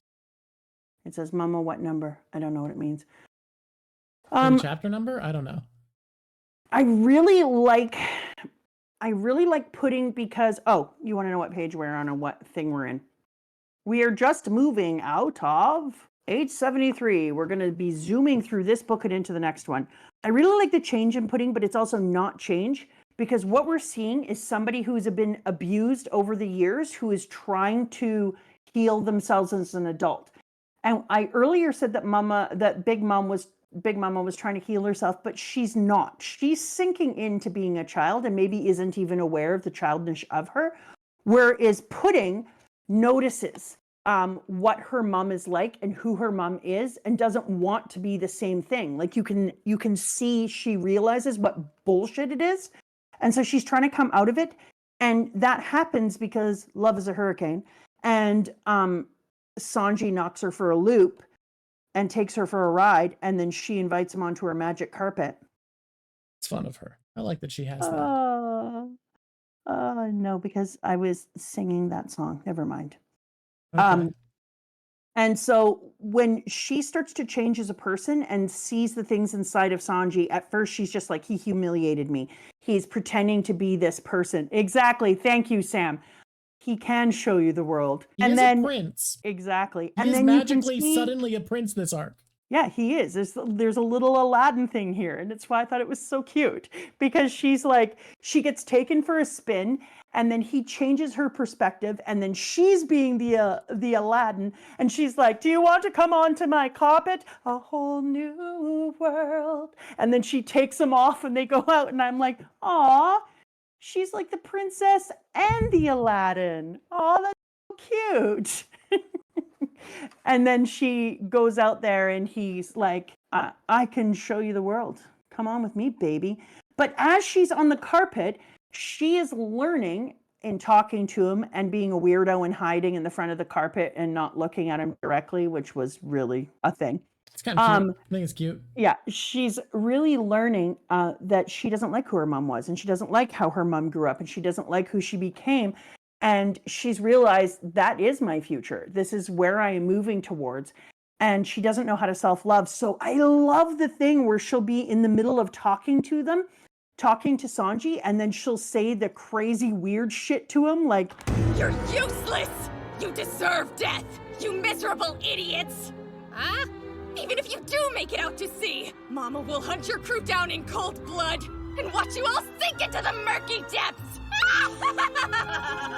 Hey, what did you just say? Wrong, Pudding! What are you talking about? What am I saying? You're right, I'm sorry! And I think it's so great because we are watching her grow up and reprogram herself. And that's really hard to do as an adult, to go through trauma and abuse and have a really difficult past and then be mature enough to be able to pull yourself out of it and to have her sister be that kind of loving companion who holds a mirror up to her. I love Chiffon too, who holds a mirror up to her and is like, can you see what you're doing here? No, Pudding. And she's like, right. Is enough of a change for her that is the thing where she is learning to behave in a more appropriate way and allow herself to be loved, which she then is in the end not able to do. Once she makes the cake and she's just like, she has to give Sanji a kiss, and then she pulls that memory from him so that she isn't going to be as vulnerable with Sanji as she could have been. I think that's a really, really cool moment for her because she's still trying to grow into feeling like she deserves love. And she's still trying to be this good person who's probably always been inside of her. And I think one of the reasons that she's the type of character who the mama can get to use, Big Mama can get to use to be this awful piece of shit who seduces people is because part of her is that good person who does want to treat people badly. And she overcompensates in the end and does things like make massive fun of Sanji's face when he gets beat up and stuff, because that's her trying to buy into the idea. And so she overcompensates and stomps around and goes, I'm Sanji, and acts like a dumbass because she is having to play the part. It's kind of a role that she's always played for Mama. And so it's really cool for us to get to watch her have to wrestle with the fact that she doesn't like who she's become. She wishes she could be somebody else. And I think that's pretty neat. And to get to watch it happen while Sanji does the thing that he was made the most fun of, like she's already fallen in love with him for thinking she's beautiful as is, but she falls in love with him watching him be his most authentic self cooking. And I think that's a really important element for the story, both for her and for him. And it was a really beautiful moment to get to watch that. I really enjoyed that part of the arc. That's all I have to say about that. I think it's very pretty, and I think that final goodbye is great. Also, people are saying that you need to acknowledge that Pudding is 16. Like, I don't like. She's the one who makes a move on Sanji. Like, I don't know. None of her being 16 does anything but be like, yeah, Big Mom, don't marry off your 16-year-old daughter. Like, it doesn't actually change much IMO. Yeah, and I don't know if she's capable of, like, if you're going to think about the way that people put their kids together when they're royalty and the ages and all that kind of crap, that for royals, royals play by a rule set that ain't good. But like, this ain't exactly abnormal by royal arranged wedding standards, y'all. I'm not going to lie, though, Arwak, when I teach English, one of the things we talk about is that Shakespeare was probably trying to make fun of elite people who married their children off at young ages, because apparently 16 was more about the age, but some people would marry them off at 12 and 13. And there's evidence to suggest that he made them so young in Romeo and Juliet as a condemnation and a joke about rich people and people of higher royal status and how gross they were. Yeah, people are like, but Sanji's 21. Sanji, like, didn't choose a lot of this happening. I guess he didn't go, whoa, you're gross and icky when she went to kiss him at the end, but also, does he know how old she is? Does, like, he was arranged to marry her earlier that day? I don't know. I'm not like, God, Sanji's terrible for this 16-year-old girl kissed him and stole his memories. No, she kissed him at the end and then stole his memories. Yeah. Chiffon is 26 and Beige is 42. That's okay with me. I think once you're over the age of 25 and you have a fully developed prefrontal cortex, if you want to marry old people, that's fine. Yeah, that's different. Yeah, I mean, up until then, maybe don't. But this is a thing where he literally was forced into marriage and was told that he was going to lose people if he didn't marry her and all this other shit. They're in And like he a was high stress circumstance together all day. He thought that he was going to make her life really, really hard because if he didn't agree to the marriage, she was going to be punished. Da, da, da, da, da. Yeah. Today, when I don't feel like getting into things, apparently, I go da, da, da, da, da. It just feels like one of those things, like, you could dwell on the fact that I guess the age gap is bad, but like, it feels like the extenuating circumstance makes that really weird to focus on here. Mr. Lick'emstick did a very good job telling Mama that the Straw Hats had his cake, though. That was wise time. That was a great way to turn that anger into a solution.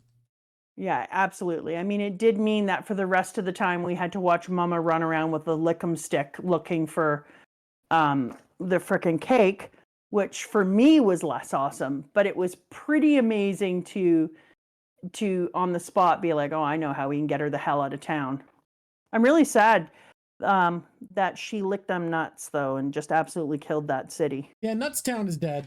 You said that in an insane way, but you did that on purpose. My favorite homie is the little cloud Zeus.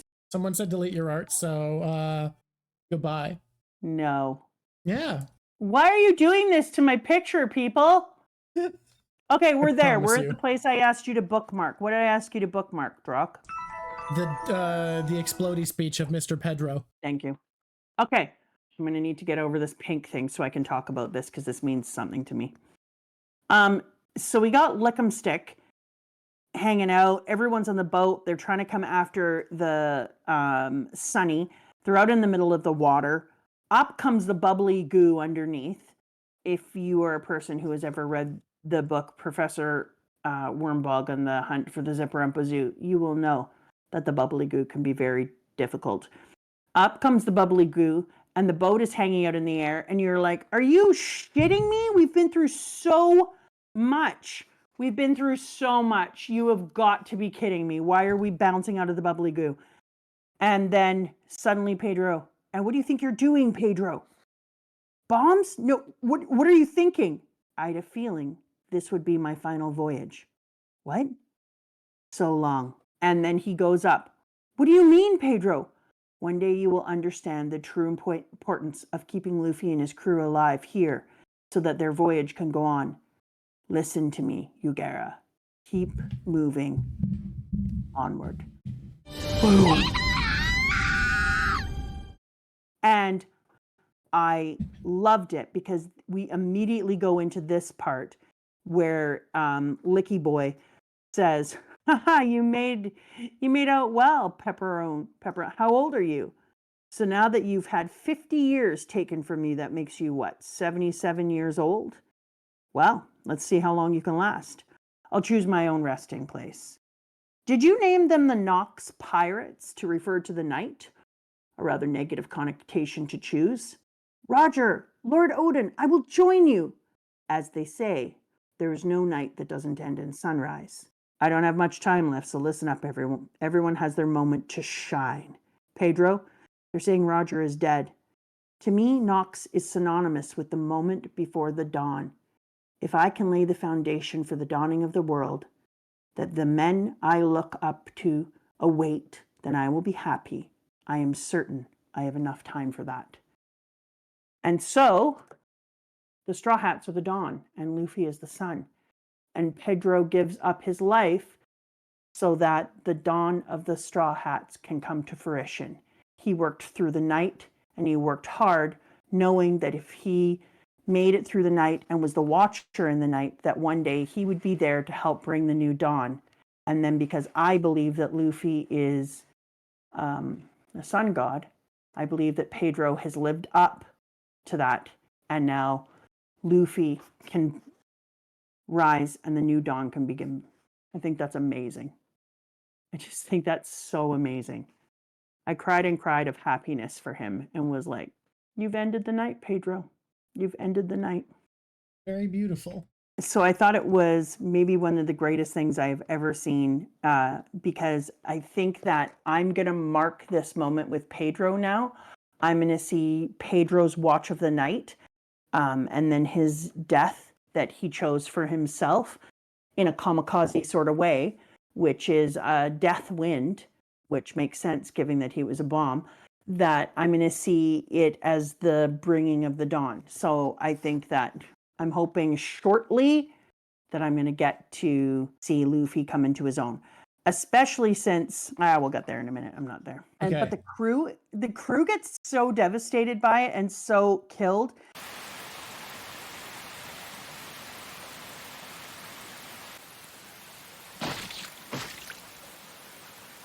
It can't be true. Oh, Pedro. I'm sorry. I'm sorry. I'm so sorry. Pedro really sacrificed himself.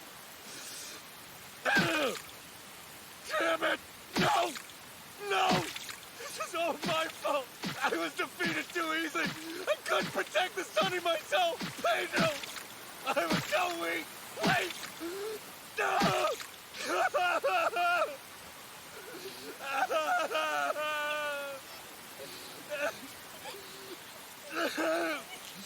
I failed you. I'm sorry. I'm sorry.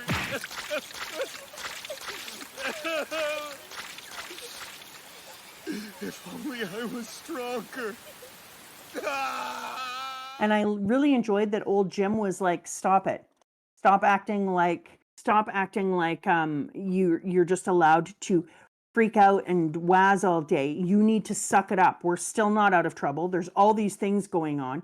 You have no time to sit there and sob and hate yourself. But you could see how difficult it would have been for like Brook. It would have been so freaking difficult for, because Brook has already lost his whole crew one time, and he believes that part of that was his own fault.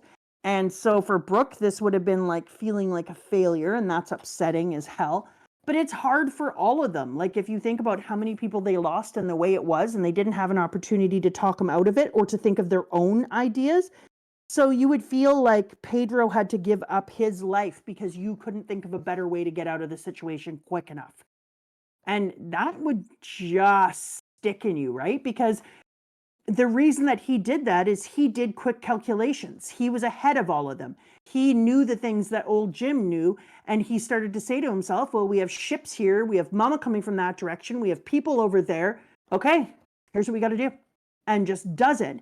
And nobody else has a moment to think and to process because he thought one step ahead of them. That would be really hard to take. And right after that shit, to have Mama do her little candy sea slug moment when she comes after them. Come on. Can you even imagine? That would be so difficult. He does all that and hardly buys them a moment. Yeah, exactly. And so it just feels like such a slap in the face and a nose and a finger up the nose when that occurs. You're just like, are you shitting me? Take your candy slug and stuff it up your nose. Linlin comes across as so unstoppable with the candy slug. Like, we so can't do anything. Relentless. She is just relentless. She's a toothache. She's the worst. Pound. I'm sorry that I couldn't be there for you when you needed me the most. And I know it's late, but now I can finally tell you. I'm so proud of you! Congrats on your marriage! I love you, Chiffon! Pound is... I'm still feeling pretty cheesed off that Pound didn't get to say goodbye to his daughter properly. I'm not gonna lie. I'm feeling ripped off on Pound's behalf. I think that he's like, are you kidding me? Like, I didn't even get to say goodbye to my little girl. And I love that his name is Pound, even though he wasn't one of the original people of this Candyland. And one of his daughter's name is Chiffon. So they're a pound cake. Yep, it's very cute. But then what about Lola? She's just nothing. Everyone else Lola. Pounding. Granted, Oda probably hadn't figured out the theme at that point. Like everyone else has different names, like Pudding, and they're all different things. And then there's just effing Lola. You want to know why Lola ran away? You named everyone else food things and you named her Lola. If you're following along in home, we are in chapter 881. Here we go, baby. I love this chapter. Why is this chapter so good? Thank you for asking. A, it's so good because old Jim has so much faith and respect for Nami as their head of the movement. And old Jim is a damn hero. You think you hang 10? You think you surf? You ever surfed a boat through the center of a tidal wave? It's a read along and a review. It's both. Come on. Let it be both. I think Jinbei going to the helm and respecting the navigation of Nami with all his heart and soul, and then dragging the boat into the center swirl and like freaking just barreling. Oh, that Jinbei should get out. Everyone should high five each other.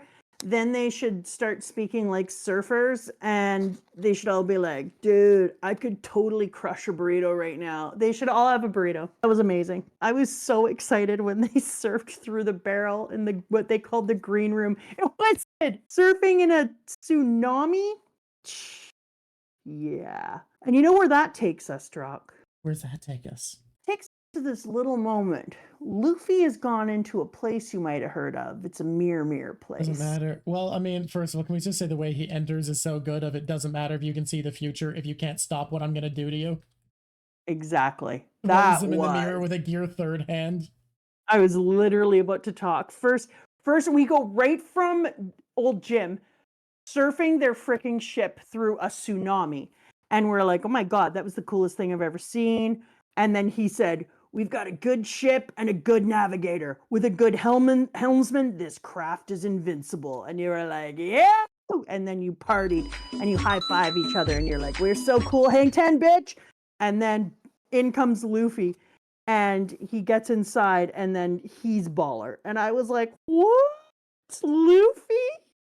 You are cool as hell. And I like that Luffy, what does he do? He goes and picks up a piece of mirror and tells Nami, listen up, go, hey Nami, Brooke, Carrot. Oh dear, we were just about to invade the ship. The operation's off, boys. Sounds like our target is already sunk. And then they can't see anything for a minute. But Luffy was in there saying to them, go and smash every frickin' mirror because it's time and I don't want to have to worry about them running into where you are. And I was just like, things are going to get so good. And everyone is like, what? We can't do that. How do we get there? And Nami's just like, that's captain's orders. Now hurry. Ugh. That was baller. Loved. Then he finds out they're okay.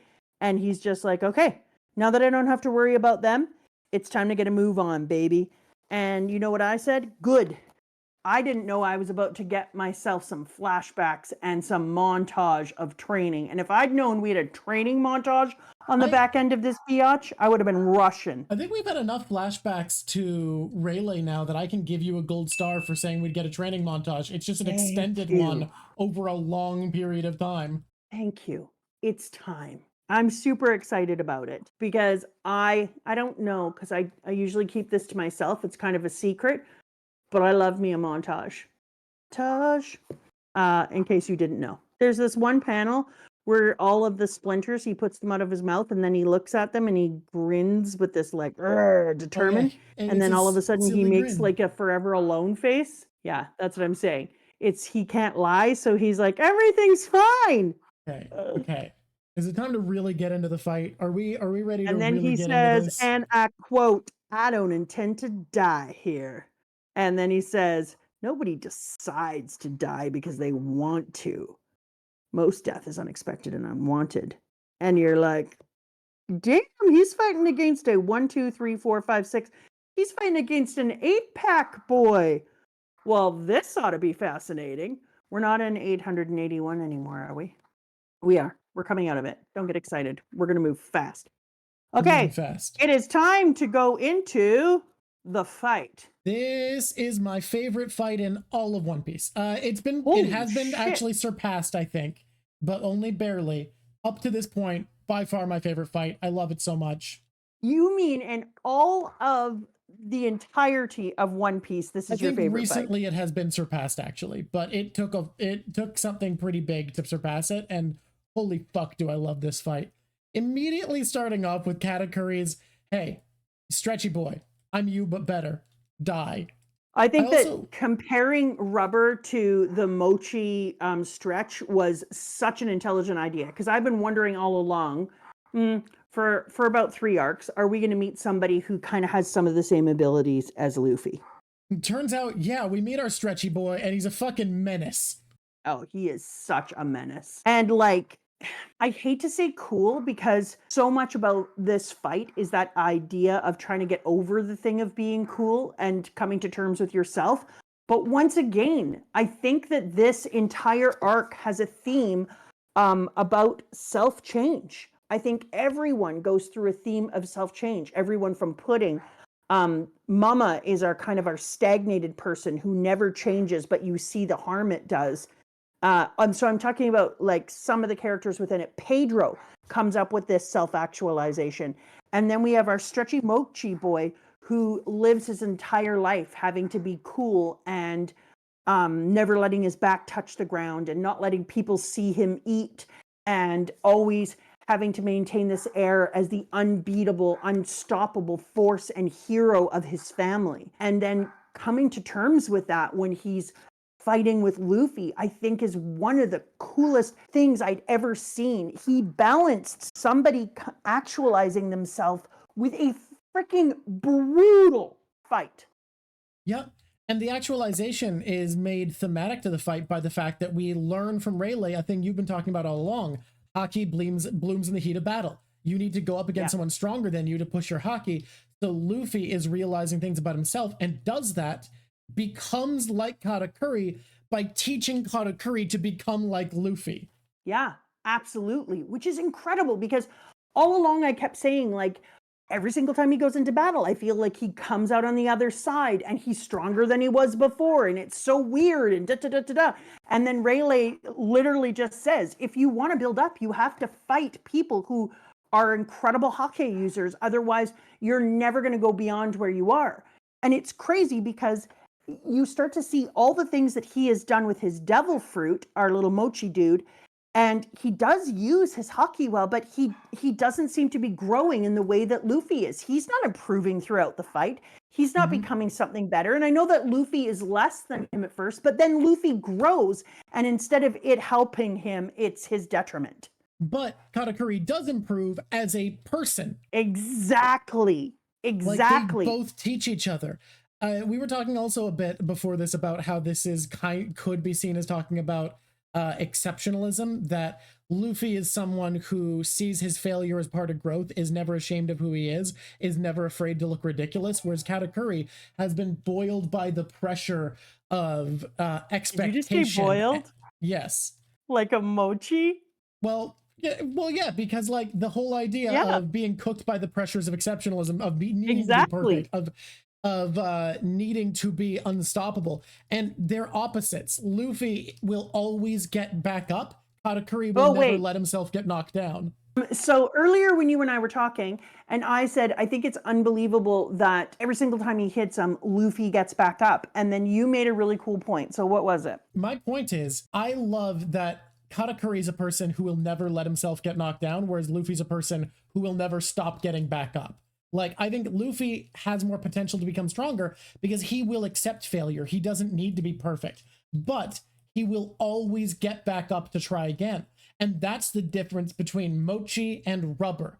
Mochi, if you stretch it out too far, is flattened and defeated, and Rubber snaps and bounces back. And when Rubber bounces back, it often also hurts others because of the potential energy that's kept inside of it. I also want to make something clear about this fight that I feel like people don't pay enough attention to. Unironically, I fully believe this, and I think you can just look at by how much impact there is in their hits. While baseline Katakuri is stronger than Luffy, Gear 4th hits harder than Katakuri can. Yeah, it does. Like, not 100%. only is Luffy more durable than Katakuri is an advantage, but Bounce Man punches Katakuri, a man who must weigh like 2 tons, through several pillars. Whereas when Luffy gets hit, he usually like flies craters into the wall a little bit. Katakuri goes flying through multiple pillars by storing up all this energy in his punches and smashing Katakuri through things. Like, Bounce Man hits insanely hard. The other thing that I really liked about this one that we were talking about off air is it's really cool to see what happens. For Luffy, he says, he's like, what is with you? Why do you keep getting back up? And Luffy is like, I keep getting back up because people believe in me. Yeah. People believe that I'm going to get back up. Whereas we were talking about when you juxtapose that against our poor Mochi boy, he never goes down because he only gains his awesomeness and the feelings of love and appreciation from his family if he never goes down. He needs to be perfect to be respected and loved. Yes. So his is a world of perfection. And that's one of the things that you were talking about. And then we opened that up because it was such an interesting thing. His is a world of perfection where he can never go down if he wants that love. Whereas Luffy, his people expect him to go down and to learn from it to get better and come back up. And so when you have those two juxtaposed against each other, the thing that is so cool is Luffy's mindset means he's always going to improve when he can. If he can improve, he will improve because he gets back up and learns. Whereas Mochi Boy, because he can only maintain his coolness if he never goes down, he will not be able to learn and grow. And I was talking about how in education, welcome to Education Talk. In education, there is this theory of growth mindset. There's a woman from the United States named Carol Dweck, and she wrote a book about growth mindset. And she did a lot of research in her work with kids in Japan. And kids in Japan, if you give them really difficult puzzles or really, yeah, I know, you're probably a teacher and you have to hear about it all the time. Or you give them math puzzles that are difficult or whatever it is, those kids will see a difficult thing and be like, oh my God, this is so hard. It's going to be so hard. I can't wait to try it. Whereas somebody in Canada or somebody in the United States or another place who has this kind of idea would often come against a difficult problem and they would say, I'm not smart enough to do this. I tried to do this and I can't. It's not working. And those are two different ideas around learning and growth. And they say that people for whom, when they come against something difficult, they say to themselves, I don't understand this yet. And then they work through it and try to puzzle it out, even if they don't actually get it in the end. Their mind will grow, their ability to critically think and problem solve will grow, and they'll actually learn more and push their intellect further. Whereas children who come against a problem and feel defeated by it actually learn less, and their ability to problem solve sinks back, and it ends up defeating their intellect. And so it's really interesting to think about how you can see that here in these two types of fighting. When you're thinking about, for Luffy, he has a growth mindset, and you see the way that he was taught by his sensei, because his sensei says to him, when you come against somebody who is stronger than you, that's really important. That's your opportunity to actually grow your hake. And when you're with somebody like this, some people have even been able to see into the future for a little while. And so how cool is it that when Luffy is in this moment, he has been taught this kind of growth mindset. So he hits against an opponent like our Mochi boy, and he says to himself, okay, I have already been told that when this happens, this is where I grow and this is where I get stronger.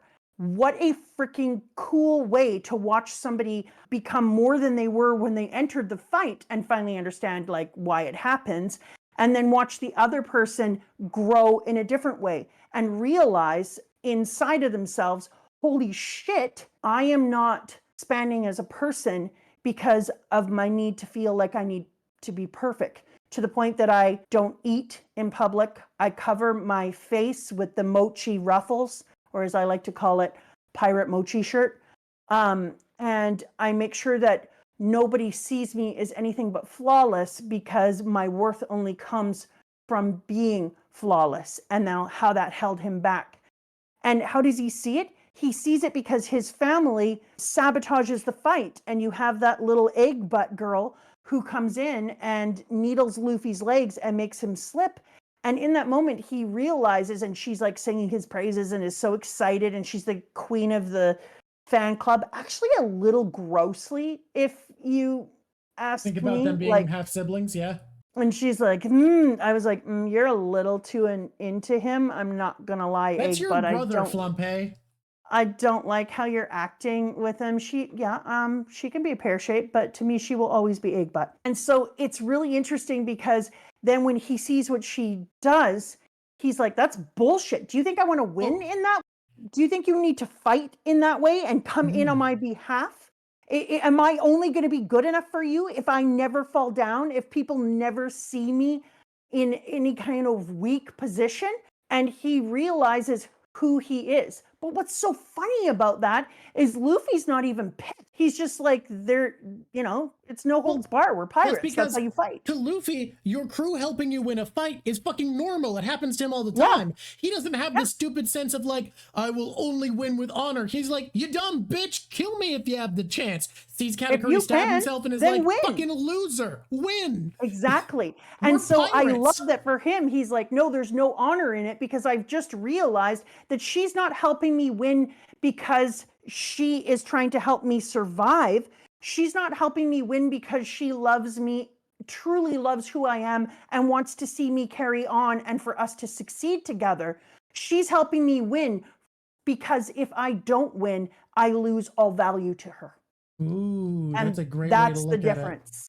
It is. And it is fundamentally different. Exactly. And so because of that, he's just like, no, F that.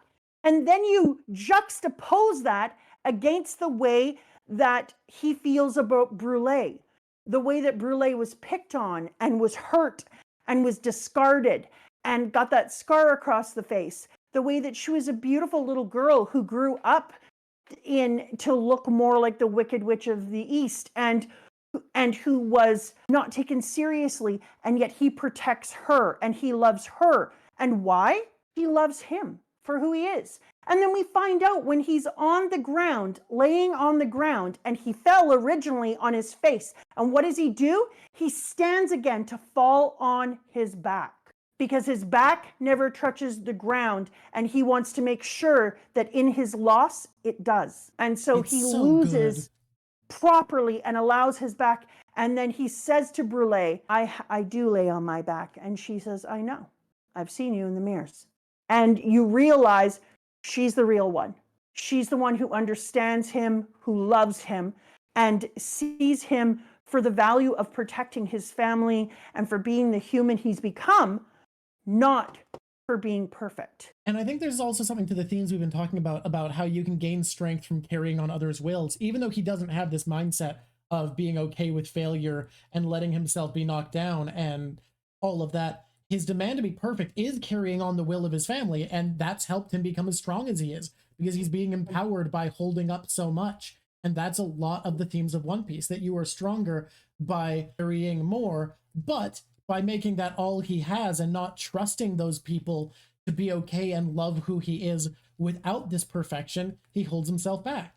Well, he doesn't hold himself back. It's almost like it's a reminder to us that if you are carrying the will of others, but the will of others comes from people who don't believe in you, there's only so far that can carry you. Mm-hmm.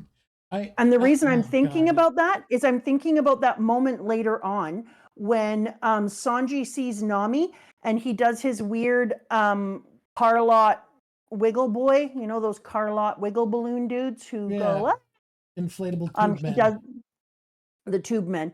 He does that weird Carlot wiggle boy and is like, Nami! And then goes after her on the boat.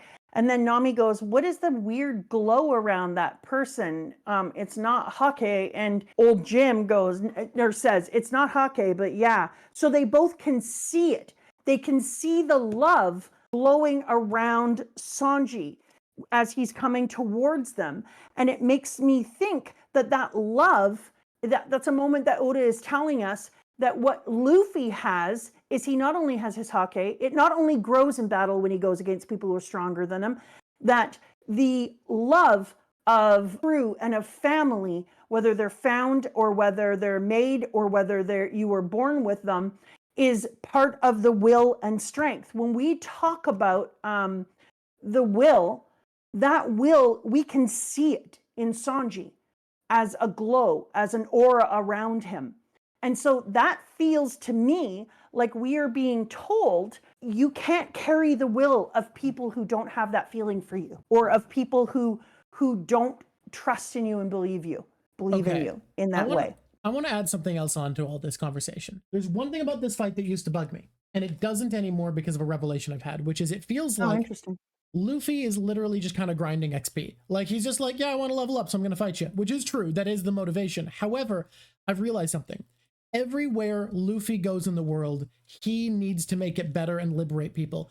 Kataland is a place where, unlike a lot of what we've seen, the violence of the state, the violence of the place we're in, is consented to. It is known of. People have agreed to this because they're told it's how it is.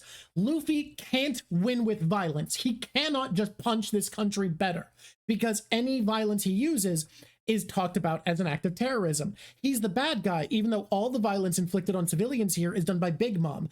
Luffy only blows up and hurts the people who are oppressing these people, and yet they are able to damage their own civilians and talk about this as if it's all Luffy's fault, because this is an arc about neoliberalism. But Luffy does liberate someone. He liberates Katakuri. He teaches him he doesn't need to be beholden and can make things better. And that's the person who is most respected here. Other than Big Mom, this is the central authority of this island. So if he is telling the truth and one day comes back to deal with Big Mom, he has liberated this island by fundamentally changing one of the people in charge of it. All of the good here, the protecting people, the making sure they stay fed, that doesn't need to cost what it does. And I think Luffy has made Katakuri realize a lot of that. Yes, I would. Oh, that is so true. I love that perspective, because he would be the person who would next take over. He would be the person that would come back. And in the end, when the fight is done, Brule even says to him, I don't want to tell you this because I know your reaction. And then she says, yes, they got away. And he smiles. So you know that he's been fundamentally changed as a person, that the growth that we saw, he grinded out personality and humanity, while Luffy ground out leveling. He leveled up in his personality. So you know that, but at the same time, after Big Mom goes nuts in Peanutville and absolutely decimates that town when she's there, one of the people said, we give up our lives for this. We give up our lives in exchange for safety, and we are attacked by the person within it. And then somebody else goes, yeah. And so the town is already rebelling. The people of Total Land, I know, I don't care. Toto Land are already noticing, like, holy shit. We are trapped inside of here. We give up our lives so that this land can exist the way that it does. And who's allowed to take over and do whatever they want to us? The person who's supposed to be in charge of protecting us. This is bullshit.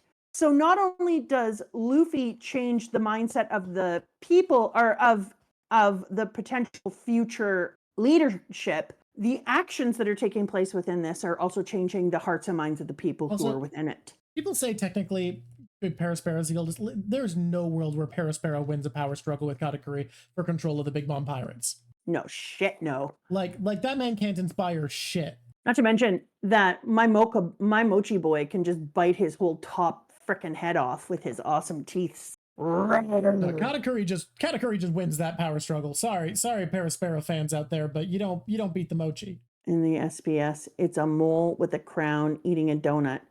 Yeah, he personifies Katakuri's weapon. It's very cute. I also want to say we've glanced over this fact because this fight is so dense with characterization. I think you could easily make like a 4-hour discussion almost exclusively about it. It's crazy. We haven't even talked about the fact that this is the first ever opponent Luffy's had who fully respects him. And I think it says that we're finally reaching people who are nearing the level of potential Luffy has, that these people can see that Luffy is to be taken seriously. Like, the Big Mom Pirates do everything they can to stop them. They don't lose because they underestimate them. They lose because there's people willing to risk their lives by betraying Big Mom. There's threats they didn't know were there, and someone literally gives their life to help Luffy escape. They are not underestimated for the first time ever. While we're talking about that, I wanted those words on my screeny picture.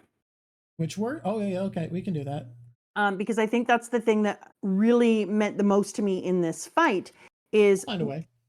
That showed the growth of both of them, right? Like, that moment was so important because he said, I no longer think that you're beneath me, or whatever the hell it is that he says. And then Luffy is like, that's nice. I'm still going to win. I'm still going to beat you. And I was like, okay, that's a really good moment. So really enjoy that for us. But before I forget, there was so much freaking comedy that took place in here. I love the time where Luffy is like, I've got to run around and do shit because I've got to let my hockey rejoin. And then he's running around and he bumps into Brule and he's like, oh. And then she's like, help me, big brother. And then they have their little thing and he's like, wait, Straw Hat, because he actually cares about Brule. But then when they go into the other world and he says, oof, we made it. We're in some town. Thanks, Branch. I'm Brule. Now I can just sit here and wait for my hake to. And then they look up and there's Big Mom on top of the frickin' peanut chucking shit around. And I was like, that's so good. Oh. Don't you just love the Sanji coming out and doing the little kick off to the and then going back in and hiding? Such a good moment. But I don't like it that Pound never just got to say to Chiffon, hey, it's me, I'm your dad. And he never got to hold his babies, that he was kicked out prior to even getting to hold his babies ever. And that is, and then I was like, well, he didn't get to hold her now. Maybe he's going to find out. And it's all going to, and then I saw the stupid frickin' sword with the blood dripping off of it. Rest in pepperoni. And I'm not going to lie, that didn't help my relationship with the undercooked oven. Here it is. But that's not good enough. Listen, Luffy, I've given you training now, but the real advancement in hake happens during extreme use in battle. Chapter, well, because it's 888, was when, was it this chapter that I got to find out about? Yes, it is. Was when Oda decided to reveal to us the full moon transformation of our bunny carrot. That Sulong form carrot. Sulong form carrot was wild awesomeness. It's so terrifying and beautiful looking. She is so stunning. Oh, when she turns into the Sulong form carrot and her freaking tail and ears and hair are all like, I was like, thank you for putting this in chapter 888. Oda, I really appreciate it. I see you. I see what you did there. Because this chick, can we just say, I have no words. With Japanese mythology, there's something very interesting about the full moon transformation first happening with a rabbit while there's a fight with a man made of mochi. Shit, man, that's so cool. That's so cool. Even her hair is white. They shall see the true power of the minx. Oh. And then you're thinking, like, what do you think you're going to do when you get over there? First of all, fly, apparently. Sulong Rabbit is going to fly in a graceful glide across the water over to the other side and just be like a rebel yell. And then when she gets there, she's like, well, I can't do, well, she does bite someone. She does take a little moment to bite, and I appreciate that. And then she's like, well, I can't literally fight everyone, but you know what I can do? Bi-wheel. Like, brilliant.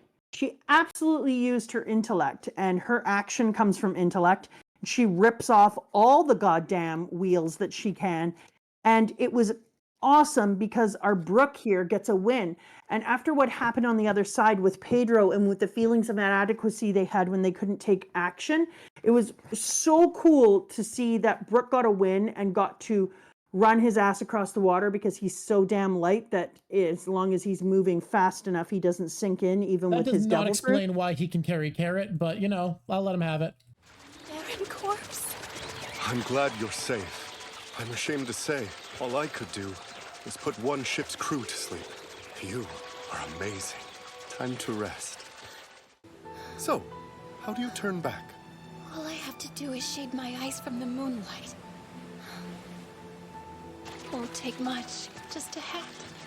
Closing my eyes does it too. The light of the full moon really is magic for us minks. It was rather enchanting to behold.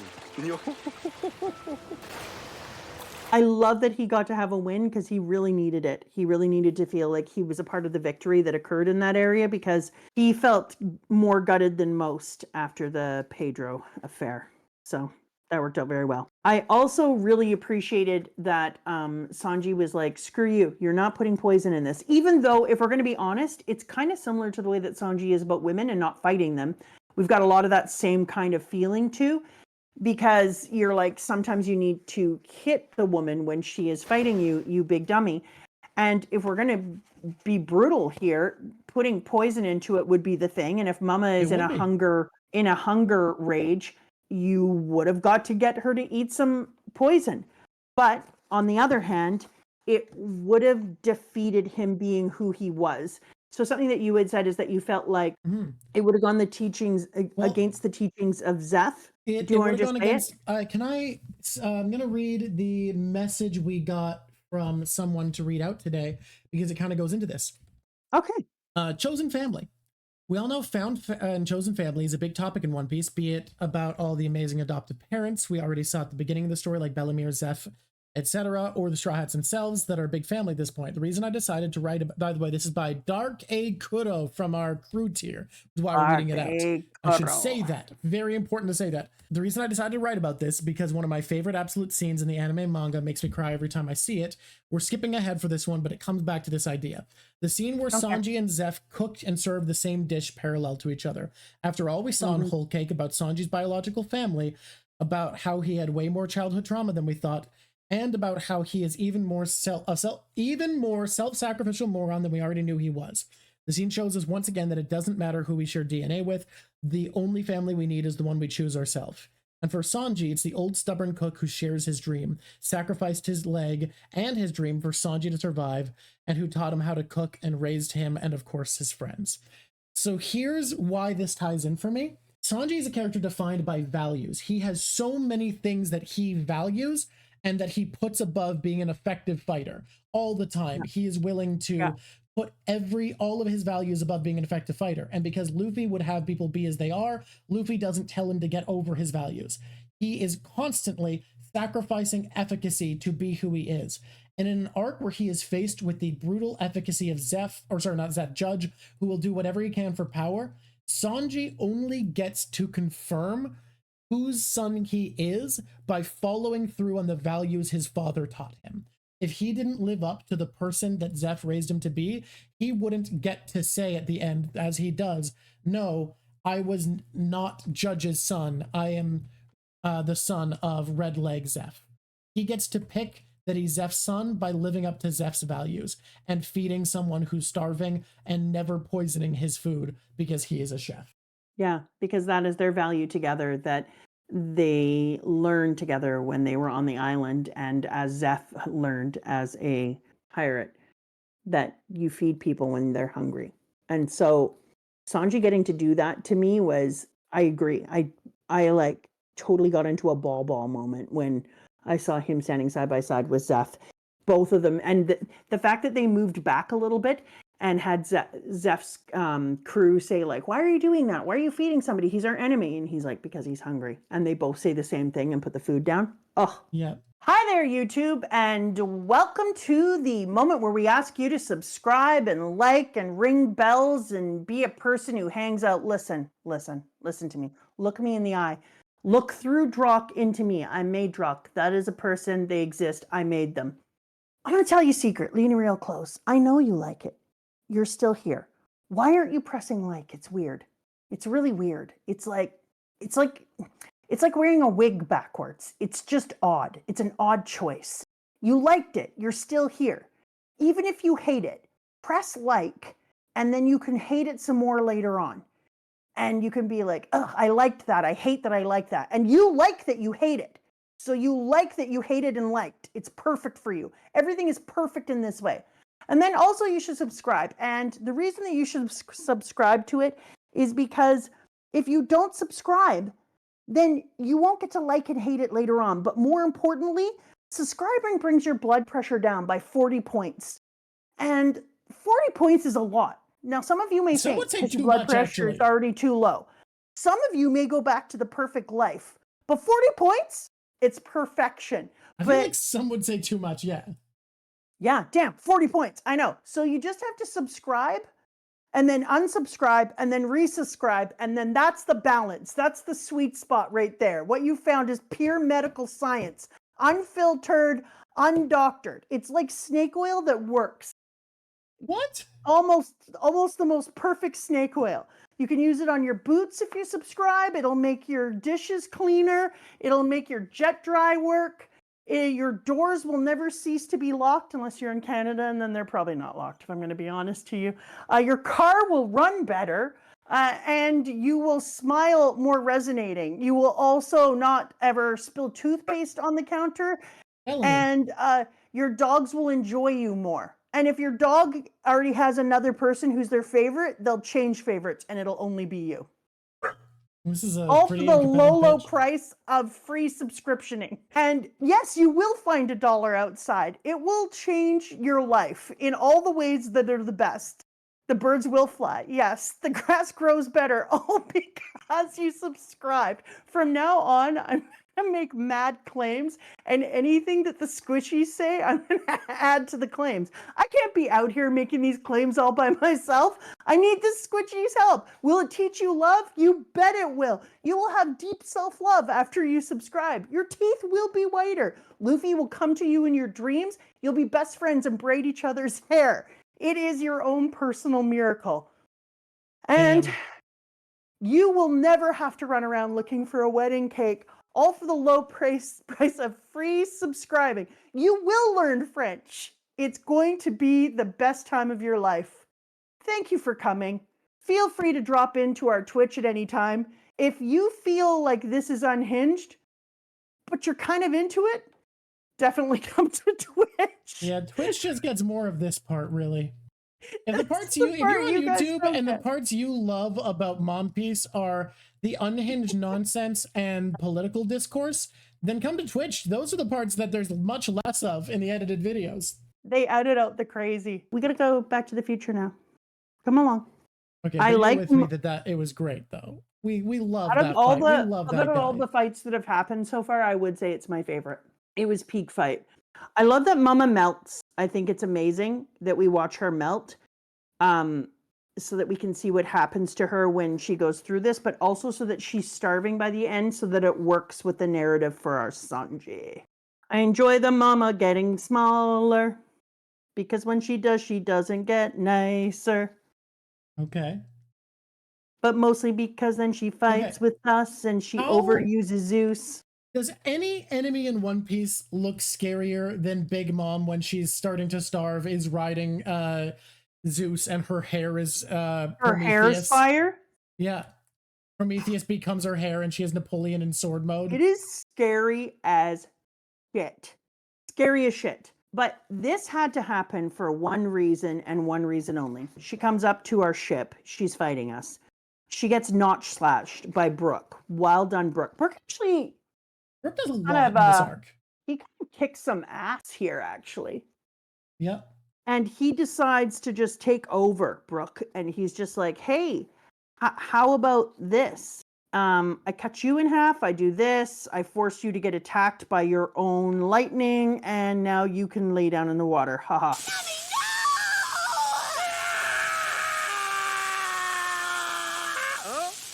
That was me.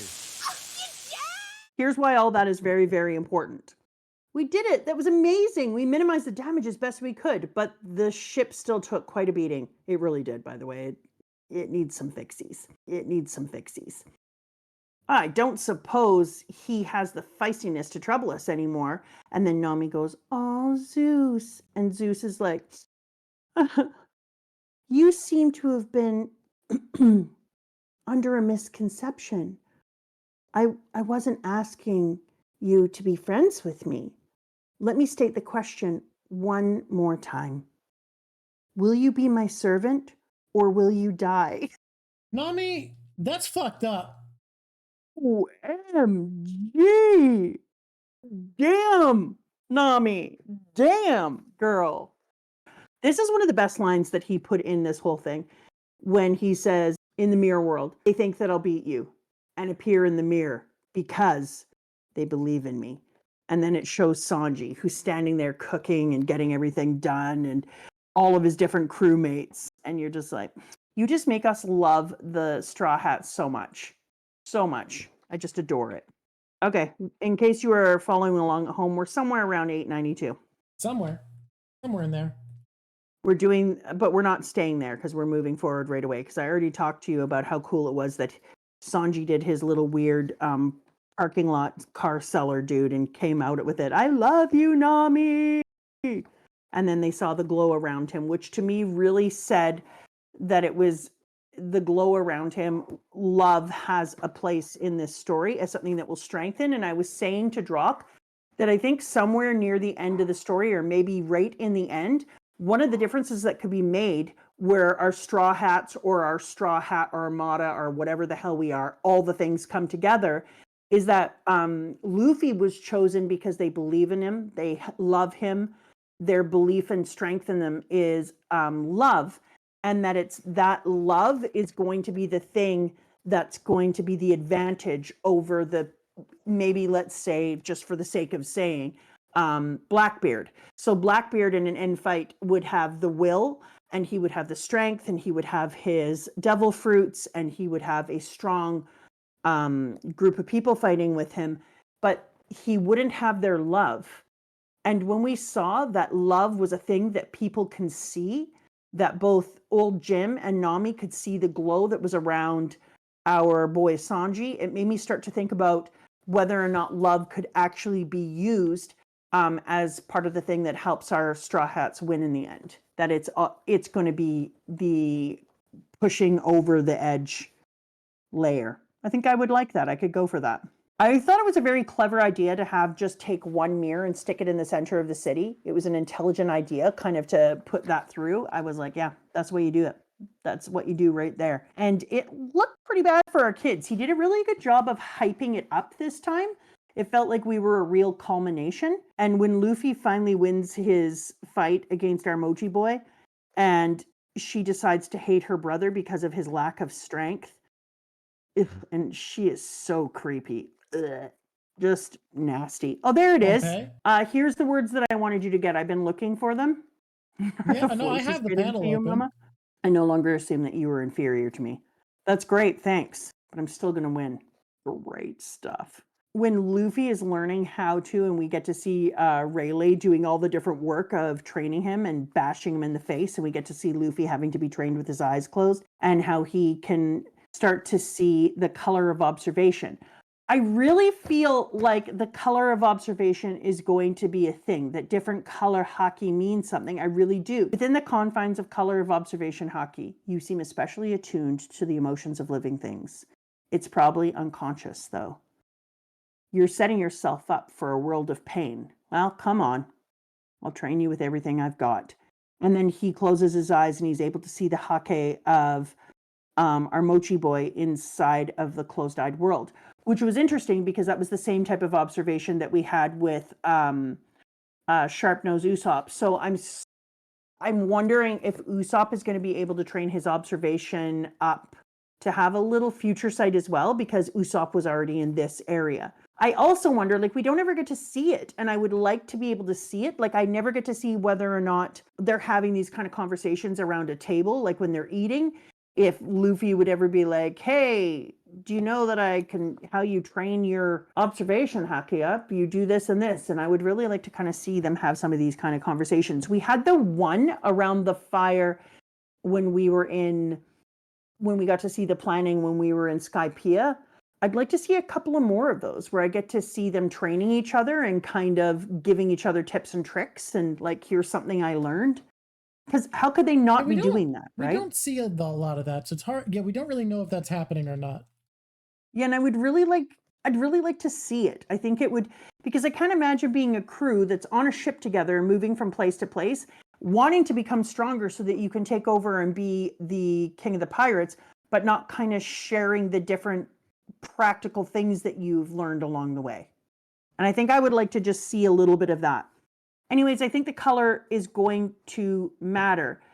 People are saying that you never get to see the color and that the whirls and patterns that are on Luffy aren't the whirls and patterns that everyone gets to see. Do we know if people can see the whirls and patterns on Dragon, or are those haki? Or did he tattoo the patterns on the way that the haki is on him and the way he sees it? I think it's supposed to just be invisible, but I still think it makes sense if it's visible to haki users. Observation haki lets you see it. I don't know. I think Dragon's tats are just tats. But I wondered if they were tats that were on him for a purpose, like a focusing or an amplifying. You know what I mean? Also, since they're red, they are the way Oda draws brandings in One Piece. Yeah. I don't know. I feel like, yeah. So remember when I accidentally saw Luffy be white when I was trying to make my Luffy earrings? I recall, yeah. And I don't know if other people can see Luffy being white or not, but I decided then when I saw Luffy be white and I was like, shit on toast. I decided, oh, the room is on emotes. Yeah. I decided when I saw Luffy be white that I think that's because of Haki. And then I predicted, hey, I saw Luffy be white. It could just be some glowy thing, but here's what I think it is because they keep talking about the color of observation. Luffy obviously already has an armament Haki that he uses on his body. Plus he has observation Haki. And he has them at king level. I think there's another Haki. The Supreme King is a different thing. Supreme King, Conqueror's Haki is the big one that only special people get. Yeah. I think there's going to be another Haki that Luffy is going to get. Okay. I think that Haki is the thing that turned him white when I was talking about that made him sun god. But I think it's going to be above the regular observation thing. I think Luffy is going to be able to see further in the future than other people. I'm wondering if it's going to just take way more of his energy or if his energy ability is going to grow with it. I keep wondering because I'm imagining using a future sight would be very burning. If you were using like, if you're fighting like and holding using his body in gear fourth, hardening it with armament is taxing. Yeah, exactly. So I started to think about if you're using the armament and he burns out and has to have a cooldown period, which I predict will become shorter, better become shorter because he's going to need to not run around for 15 minutes all the time. Can I? Pardon? Once you're done, there's a pet peeve I want to settle with the community real quick. Okay. Then I think if you're using observation Hake at a higher level, I think that's going to be taxing on you and burn down your Hake even quicker. And I started to wonder if they are different pools of Hake and they burn you in different ways. If you burn yourself out in Haki for observation, do you also burn yourself out in Haki for armament? Have we been told? Probably. They probably use the same pool as the way I see it, but it hasn't been explicit. All right. So my question then that I'm starting to wonder is because I think there is going to be another form of Hake that we haven't seen. And that came from today when I was learning about the four emperors / the four lights. Okay. Let me just go into here. So now that I look at this, I think the Hake might follow action would be armament. Would you agree? Okay. Wind would be observation because it's intellect. Okay. Fire, fire for action, water. Then there's emotion and scenery and setting.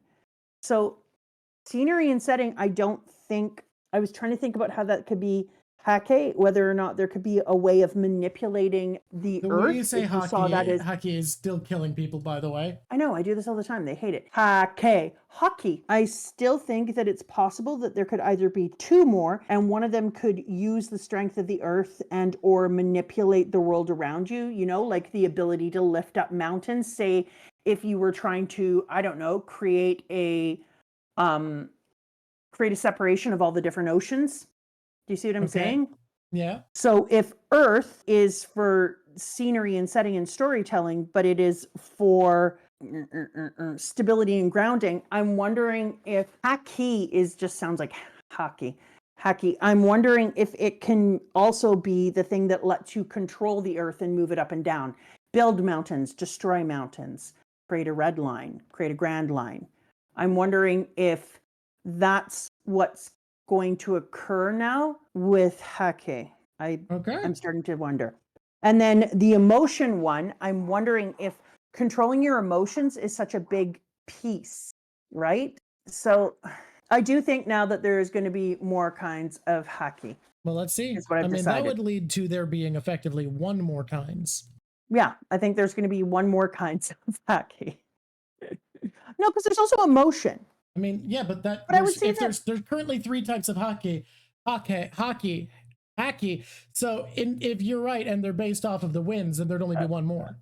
Yeah, no, because there's his, which is this, the Conqueror, and then there's that one. So yeah, I think there's another one. And I think that's what it's going to be. All right. And I think I think if you are a person who has all 4 types, that becomes the 5th type, is the combination of all 4 types. Okay. That's what I was trying to say. Because if you're looking at it, then to me that would make sense. You would have the hake of each one of the emperors, so it'd almost be like each emperor has is a representation, and then you would have a 5th type, which is where I believe, if you were following Japanese literature, that would be Luffy in the center as a combined, and that's what I think. Yeah, the zoom is slightly off center. Don't worry too much about it. It's and I think I like that people are, as I'm trying to figure out a thing, are just like hake, weirdos. We're in ads. Weirdos. Did you read the other person's Patreon message? No, and I want to. So can we do that? Yeah. Hey, Drock. Not sure if this up? is the right spot to post this, but here are some thoughts I had about the arc that I hope that you guys can read on stream. Apologies if it's too long. Hi, Drock and Mama Drock. I really appreciate these streams and the discussion you have, especially with the political angles that you explore. Whoa, there's people who like the political angles? Oh, yeah, there's some people who really like it. There's just a lot of people who are really pissed off about it. I caught up to One Piece a few months ago after falling off during Dressrosa. It's been really enjoyable catching up and going through the One Piece for the first time, as well as you guys are by far my favorite. Aw, that's amazing. Before watching your Skypiea video, I'd forgotten that Robin had described Luffy as a romantic, and I've been viewing Luffy from that lens ever since. I think Luffy may be one of the most romantic characters in fiction in a classical sense. Clearly, he has great love of adventure and people, which is pretty common in an adventure story. The thing that sets Luffy apart is his love of the big gestures and how overt he is in his love of others. We see that in the moments like the ringing of the bell in Skypiea, the shooting of the flag in Enies lobby, and hanging on to Dr. Hiruluk's flag in Drum Island, amongst others. How do I say that again? Hiruluk. There are also moments when Luffy simply yells his love for others, like him screaming to Nami that she is his friend in Arlong Park, and yelling for Ace while he's falling into Marineford. Whole Cake Island adds to that by having Luffy give one of the most romantic speeches I've ever heard, showing how much he loves and values Sanji, who really needed to hear it. Luffy does not allow people to be ignorant of the way that he feels about them. I'd also like to briefly talk about my favorite moment in Whole Cake, which is the kiss between Pudding and Sanji. Interesting. Putting the age issue aside, interesting, understandable if you can't. The scene is beautiful and one that I keep thinking about besides the moment between Sanji and Luffy. Pudding is a character who is presented to massively different personalities to us. However, neither of them are the real Pudding. And even though she tries to embrace the label put on her by Big Mom and others, her struggle to express herself after the wedding scene is a struggle to find the person she's never been allowed to be. In the end, Pudding, despite thinking so little of herself, does an incredible selfless act by taking the memory of the kiss from Sanji, because she knows that if Sanji knew, he would not be able to leave her. She sacrifices her chance for happiness and acceptance for Sanji's safety. Pudding selflessly steals a kiss from Sanji. That's beautiful. That was absolutely beautiful. Who was that? Oh, I didn't give you the name. Let me look. Oh, is it Tavion? Tavion. Or That's Tavion? it. Tavion. What a pretty name. Tavion. I love that. That is a beautiful thing, and it's what we were really talking sweet about. sentiment. Oh, it's you, Tavion99. It's you. Welcome. That's really Thank beautiful. you so much for doing that. And it's Thank you for funny being a because patron.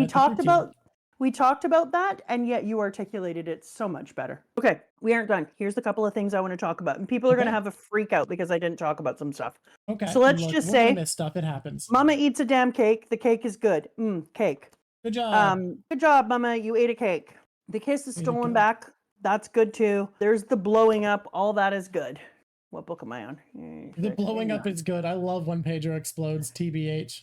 I really, what a goated moment that all of Old Jim's old cronies show up and help them escape and are just like, no, boy, we're going to help you in your new life. Like, it's just going to happen. And then they have to blow up Tiger's ship. And that was incredible. Like, the sacrifices that were made by that team and seeing them underwater, having their explanations of you don't have to join here. But this part here where old Jim says, I cannot abandon them now. And Luffy goes, okay. And his face is so angry. I got it. Then stay. And I'll be the rear guard to ensure the ship gets away.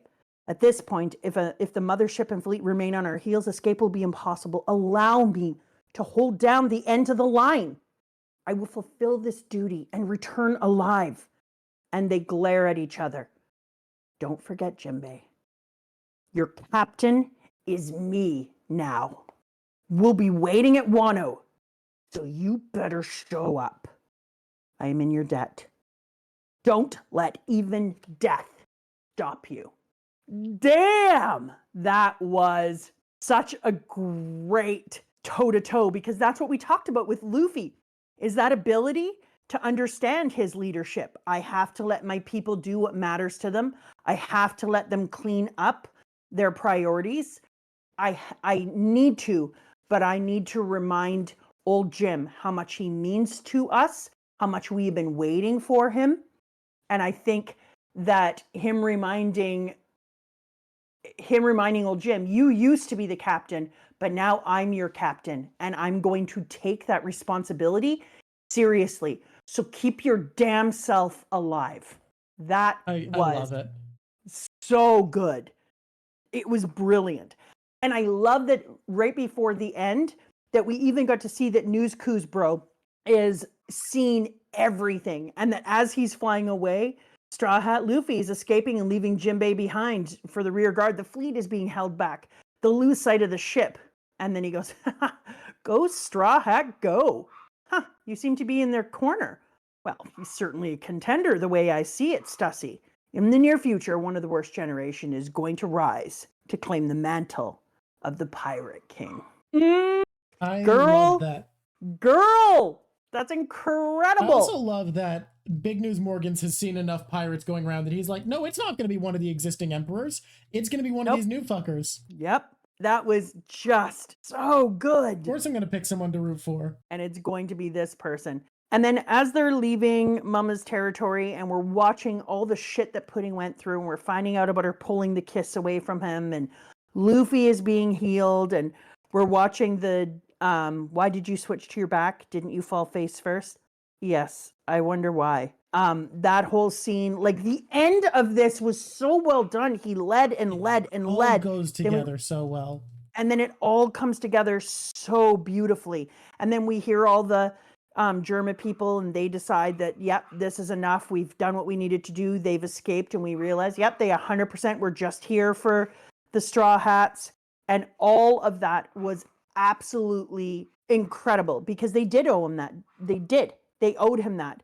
But to end the whole piece with the song of Mama and her whole thing about she's eating the cake, and so everything is good now, and except for it's scary, and it just ended. It was a brilliant ending when it pulled together. But it was also stunning to get to see that Sanji already knew what Pedro told him. My name is Pedro, please help see to them. The world awaits them. They must be saved. They must not die under any circumstances. So we already know that Sanji was aware of the pressure that is now on them, that he feels like they are the future and the dawning of a new age.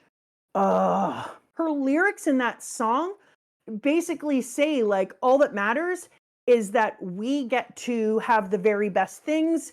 It's life or death for you, bitches. What's important to me is that I always get to eat the best things and have the best things at the expense of others, and that life can be scary and the nectar is alluring. The sentiment can be bad for the heart. And she just sings her way, talking about how bad her kingdom is. And it's basically a confession of how much she sucks as a leader. She basically sings her way through. It's the perfect villain song. Like if you were doing Disney, that's what the villain would sing. she really gave off, I'm going to steal your voice and give you legs. I feel like, for me, literally every part of the ending of this arc hits. Like, all of the beats are exactly right. Yeah, I agree. And then to end it with everyone going, Sanji's food, safe, free, delicious cooking. Yeah, Nami, I'm looking at you. To get to see them all so excited and to have the ending of this arc where Sanji discovers who he is and moves forward with confidence in leaving his past behind and letting his father be Zeph and letting his heart be healed. The ending of it is watching Sanji cook for his found family and then saying, food served. You hungry? I'll feed you. We can talk after. Yep. That is the best ending we've had yet, in my opinion. It's perfect. It goes off on such a strong note. I love the end of this arc so much. I feel like Oda, this is him at the top of his game for keeping the themes, the metaphors, the symbolism, the character, everything feels so consistent and put together. Yeah. Yes, that's what I was trying to find, Jojo. Oh my God, that was the part I was trying to find. I couldn't remember because I got so caught up in the song and I want to hear it and it was just too incredible. So I totally forgot that the part that I was originally looking for is the part where they're all sitting out on the deck and Sanji's bio dad, aka the DNA contributor, comes by and starts talking to him and they're out on the deck and he says, Germa provided backup fire, power, blah, blah, blah. And then he says, let me just make sure this is the right part before I get there. Yep, here we go. Sanji is the failure of Germa. His skin has no armor. He busies himself with menial cooking. He has no royal pride. He is swayed by pointless emotions and exposes himself to danger for the sake of the weak. His mentality is soft. He is flawed as a soldier. He is a failure. And then Luffy goes, so long, thanks. Why don't you answer me, Straw Hat? And then Luffy sits there with Chopper and goes, that was weird. Why was he just listing off all your best qualities? Right? Says Chopper. That definitely wasn't what he thought he was doing, says Sanji. And then old Jim's walking away. Ha! You guys are the best. Oh, it's awesome. I loved it so much. Oh, Luffy listening to that list with Chopper and just saying, it's so weird that he's just screaming out all the best things about Sanji. Like, yeah, I get it. He's great. It's so good. For that one, I'd like to put all those panels together and put them in a frame and put them on my wall as a reminder that the ways in which we are judged by others, what some people would say is the worst things about us, others would say are the best things about us. And I think that's the type of thing that you should keep beside your door before you leave.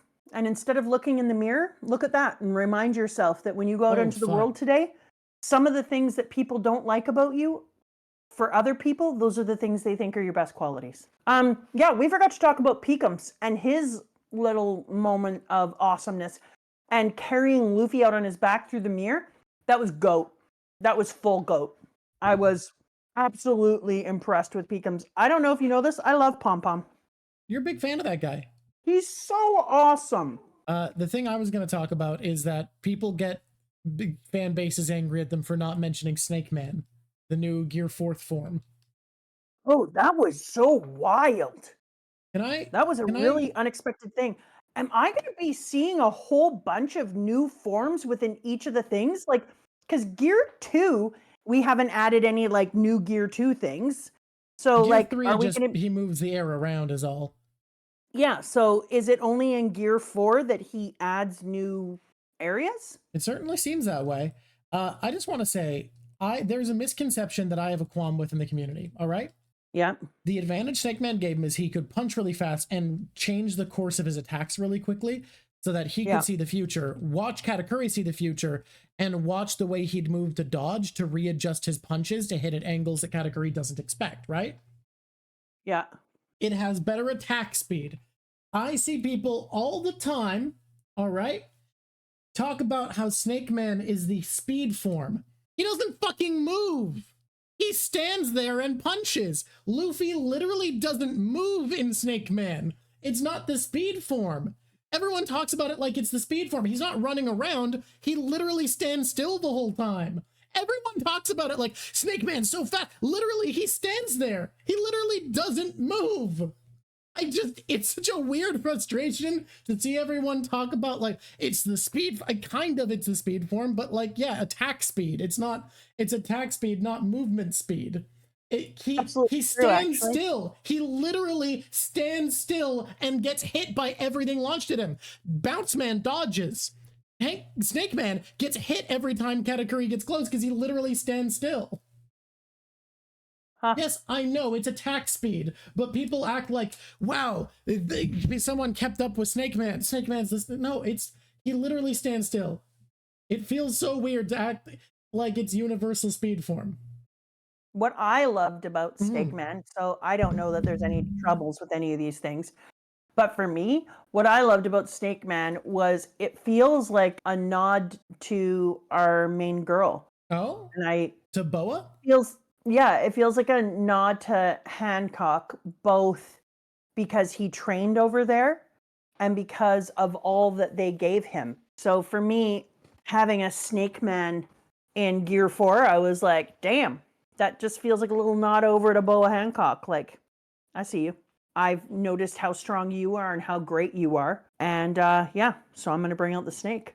I can see it. I don't know if they all need to be nods to someone or not. Like maybe if I took some time, I would see if they were nods. But Snake Man feels a really like a pretty over the top nod. Look, guys, I agree it's an attack speed form, but people act like it's a movement speed thing, and he literally stands still. He just stays put. He just stands there and is human artillery. Hey, it's time to do the closing segments of Closing Joy. The closing segments of Closing Joy. All right. Top 2 drip. Do we want to start there now that we have it, or do we want to start with least favorite character? Oh yeah, we do. We do drip now. Yeah. Wow, that's actually a little hard in this one because there is some drip. Sanji is straight hot this entire time. He has so many good fits. Beige, wicked. Ovens look great. No, the tampon wrapper is not going to win. But also our boy, the walking Mochi, so cool. Mochi Man, great look. You gave him number 1 last time, even though he was only in like 1 panel. Well, his drip is so good. Pretty stellar. Oh, but there was the cute. You know what? It's so funny. Does Big Mom's fire hair count as drip? No. You know whose outfit was like the cutest, and it really just talks about taste, is I loved Nami's drip at the end on the boat when she's in that white outfit. Okay. Oh, God. Peekums and Carrot, when they switch over. Does that count as drip? The Sulong Carrot? Yeah, do transformations like Snake Man and Sulong count as drip? That's a question. Because if their transformation counts as drip, it's Carrot all the way. Because I think if we're just going based off of style, that's fine. It's good. I think Sulong counts. Whatever. Why not? I'm sorry. Then it's Sulong. It's the Sulong. And I'm going to put them together because both Peekums and Carrot, both Pom Pom Boy and Carrot, their drip was off the chart. Their transformation, incredible. I might give Carrot a tiny edge because god dang her hair. Well, also Peekum's eyes are very silly. Who's our least favorite character of the arc? Oh. This section. Wow. Oh. Yeah. I mean, I hate Oven. We got Straussen. I hate Oven because Oven cuts off the head of Chiffon's dad before she even gets to meet him. But then I hate Lick Lick Boy because ugh. Fair, valid. I think the person that I hated the most this time, if I'm gonna be honest, was Oven. The groomer. That's a good point. It's the groomer. And I just want to make sure, I'm not saying you're wrong. I'm just saying we got to consider, just so that we know that we're remembering Flampe exists. Oh, shit, yeah. Wow. Grooming or Flampeing? Yeah, Flampe, I hate him. You're right. Damn, she lose. Little Miss Blow Dart loses. My favorite minor character is easy. It's Pound. Aw. I love that kid. Got to win something. Yeah. He did his best out there. Pound, like, he knew that he could not take Oven out, and he still put himself in the way. Oh, Luffy tier list. Where's Luffy before that? Mm. Wow. When your fight was most epic. I do love that an escape is happening for most people, and Luffy's like, I'm just gonna go do a training arc where I have the best fight in the series real quick. You know what? Ugh. He's S plus. A very high tier Luffy, a max tier Luffy this week. He did change that man's life. He's an S plus Luffy because who can even believe how much he grew as a person and how much he grew in strength, and that he totally sunk into himself. He had a Luke Skywalker moment with the closed eyes and the learning to feel with his energy where shit was, and then just absolutely started maxing up and leveling up his potential. Like, come on. You got to S plus a boy when he gets himself a snake. He snacks it out. Today's episode is dedicated to Roy Blankenship. Thank you, Roy. You're helping us do what we do. We're going to start giving episodes to people? That makes me so happy. Well, here's the thing. We actually did it the first time we had patrons, and then we said we'd do it, and we forgot to do it again. I don't like that. Bad us. Yeah. We said we would do it, and then we just never did. Listen to me. We're Canadians. We're going to put ourselves in the penalty box tonight for that. Are you ready for some naming? It's time for the top 5 characters. Okay, this one's a tough one. Oh, shit. I've been thinking about this since halfway through talking. Because it struggles for me. Because you know who I want to put in number 1? Who's that? Sanji. You can. No one can stop you. It is true. No one can stop me. I know who I'd put in number 1. It's because of Sanji's ability to change who he is and the growth and the loving of himself that I just love Sanji. It's really hard to love yourself that much and to actually act upon it. I'm a little worried I'm going to move him, and that's my worry. I don't want to Nami my Sanji, you know? Yeah, it's Sanji. Okay. Yeah, I'm sticking by that. Okay. The number 4, F my bees, this is a rich arc. Like when you start looking into all the people, you just want to pull them all out, hey? Oh yeah. They have so many characters perform so well. Number 3 is old Jim. Oh, somebody said Jinbei on my screen after I said that. Brooke getting the poneglyphs rubbing was last stream, and Brooke won number 1 for it. And Brooke won number 1 for that. Number 3 is old Jim. Okay, interesting. That's unexpected, but you know what? I don't blame you. No, it's gotta be. He put himself there. He openly left Mama in public. He fought on their behalf, regrouped them, went through a tsunami in a surf style. All his people came together. He stayed behind to make sure they got out and promised that not even death would stop him. So, on. Old Jim. Old Jim, number 3. Number 2, Nami. Okay, let's talk about that. No! You have to say why. That's the whole thing. But every time I say why, then you're like, and then I'm like, do anything. What are you talking about? I have never been the one who says, "Oh yeah, why don't you put her down lower?" That's not my role in this. Fault. It's not. Just describe why. If you're confident in your answer, you can say why. I'm massively confident in my answer. Okay. Nami's at the center of almost every fight and decision in this whole piece. I'm just opening my.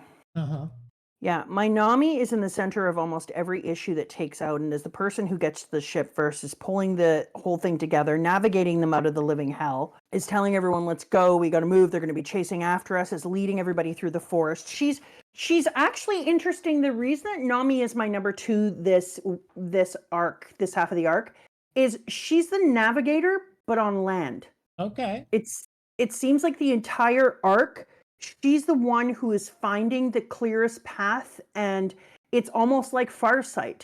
The clearest path, the most logical thing to do as fast as she possibly can. She's the one who ripped in half the Viva card and made sure she still had a piece of it so that she was able to move our big stumpy tree. Like every single part of this arc, she is navigating their actions.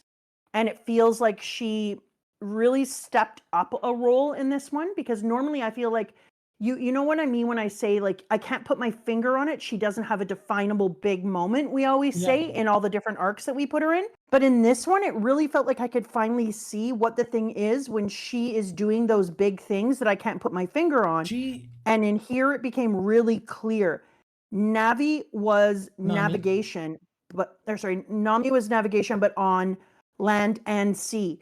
She's also the one who grabs the pieces of mirror, who takes Luffy's orders, who starts bossing everyone around. She hit Big Mom with a thunderbolt. Thank you. She is navigating and fighting. She's the first Straw Hat to deal major damage to an Emperor, because that lightning bolt fucked up Big Mom for a little bit. No Straw Hat has damaged an Emperor before Nami, and she's out here dropping that hit point meter by probably only like 2%, but she did it. Regardless. And then her cold ass way she talks to Zeus afterwards.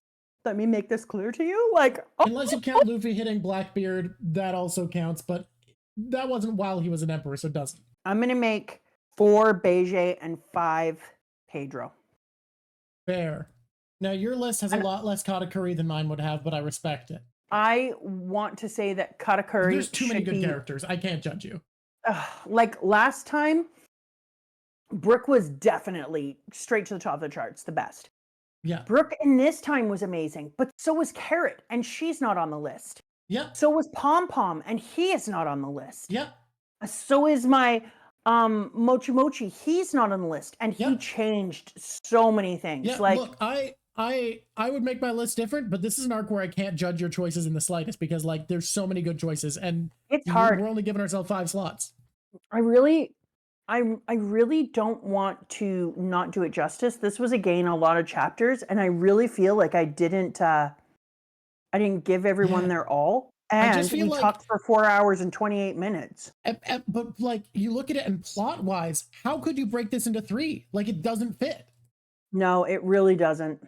It's just the sad reality of this arc. Oh my god, I'm so nervous about the next 6 chapters with you going on and on about how it's going to be like, wah. No, it's just 6 chapters. What could happen? Oh my shit on a bagel. I know that we see Luffy's bro because as I was trying to look through the book to find out where I ended, it showed him, and that's all I saw. Guys, it's just 6 chapters. It's just like Thriller Bark. Nothing happened. Everyone's being a giant turkey pot pie. Terrible news because you thought that we'd be causing a giant event there with the Straw Hats. It's the Reverie. We're going to be reading the Reverie tomorrow.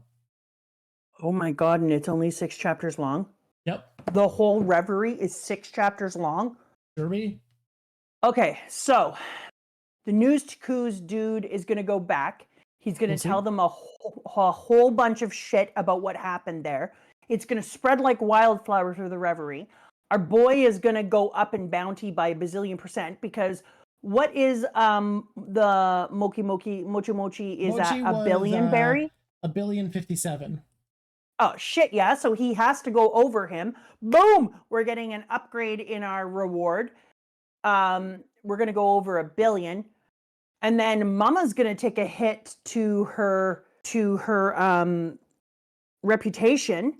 She's going to have to fight back. Straw Hat broke into her territory, crashed her wedding, and left.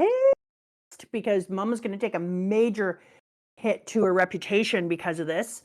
And I'm wondering what her retribution is going to be. And then Germa, like, what is their reputation change going to be? Are they going to be seen pro or con for being caught, for no longer having the alliance, for getting, and for looking like assholes? Or are they going to be seen as good for helping the Straw Hats to escape?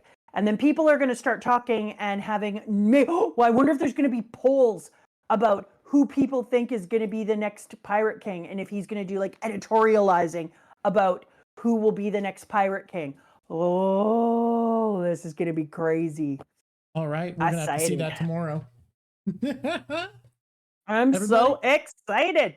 Everybody, thank you for being here. We love doing this so much. Thank you all for watching at home. I love making these. I love this. I'm so excited for the Reverie. And until next time, it's been lovely talking to you. Do you want to say yours? Squish on, squishies. Hell yeah. Bye, everybody.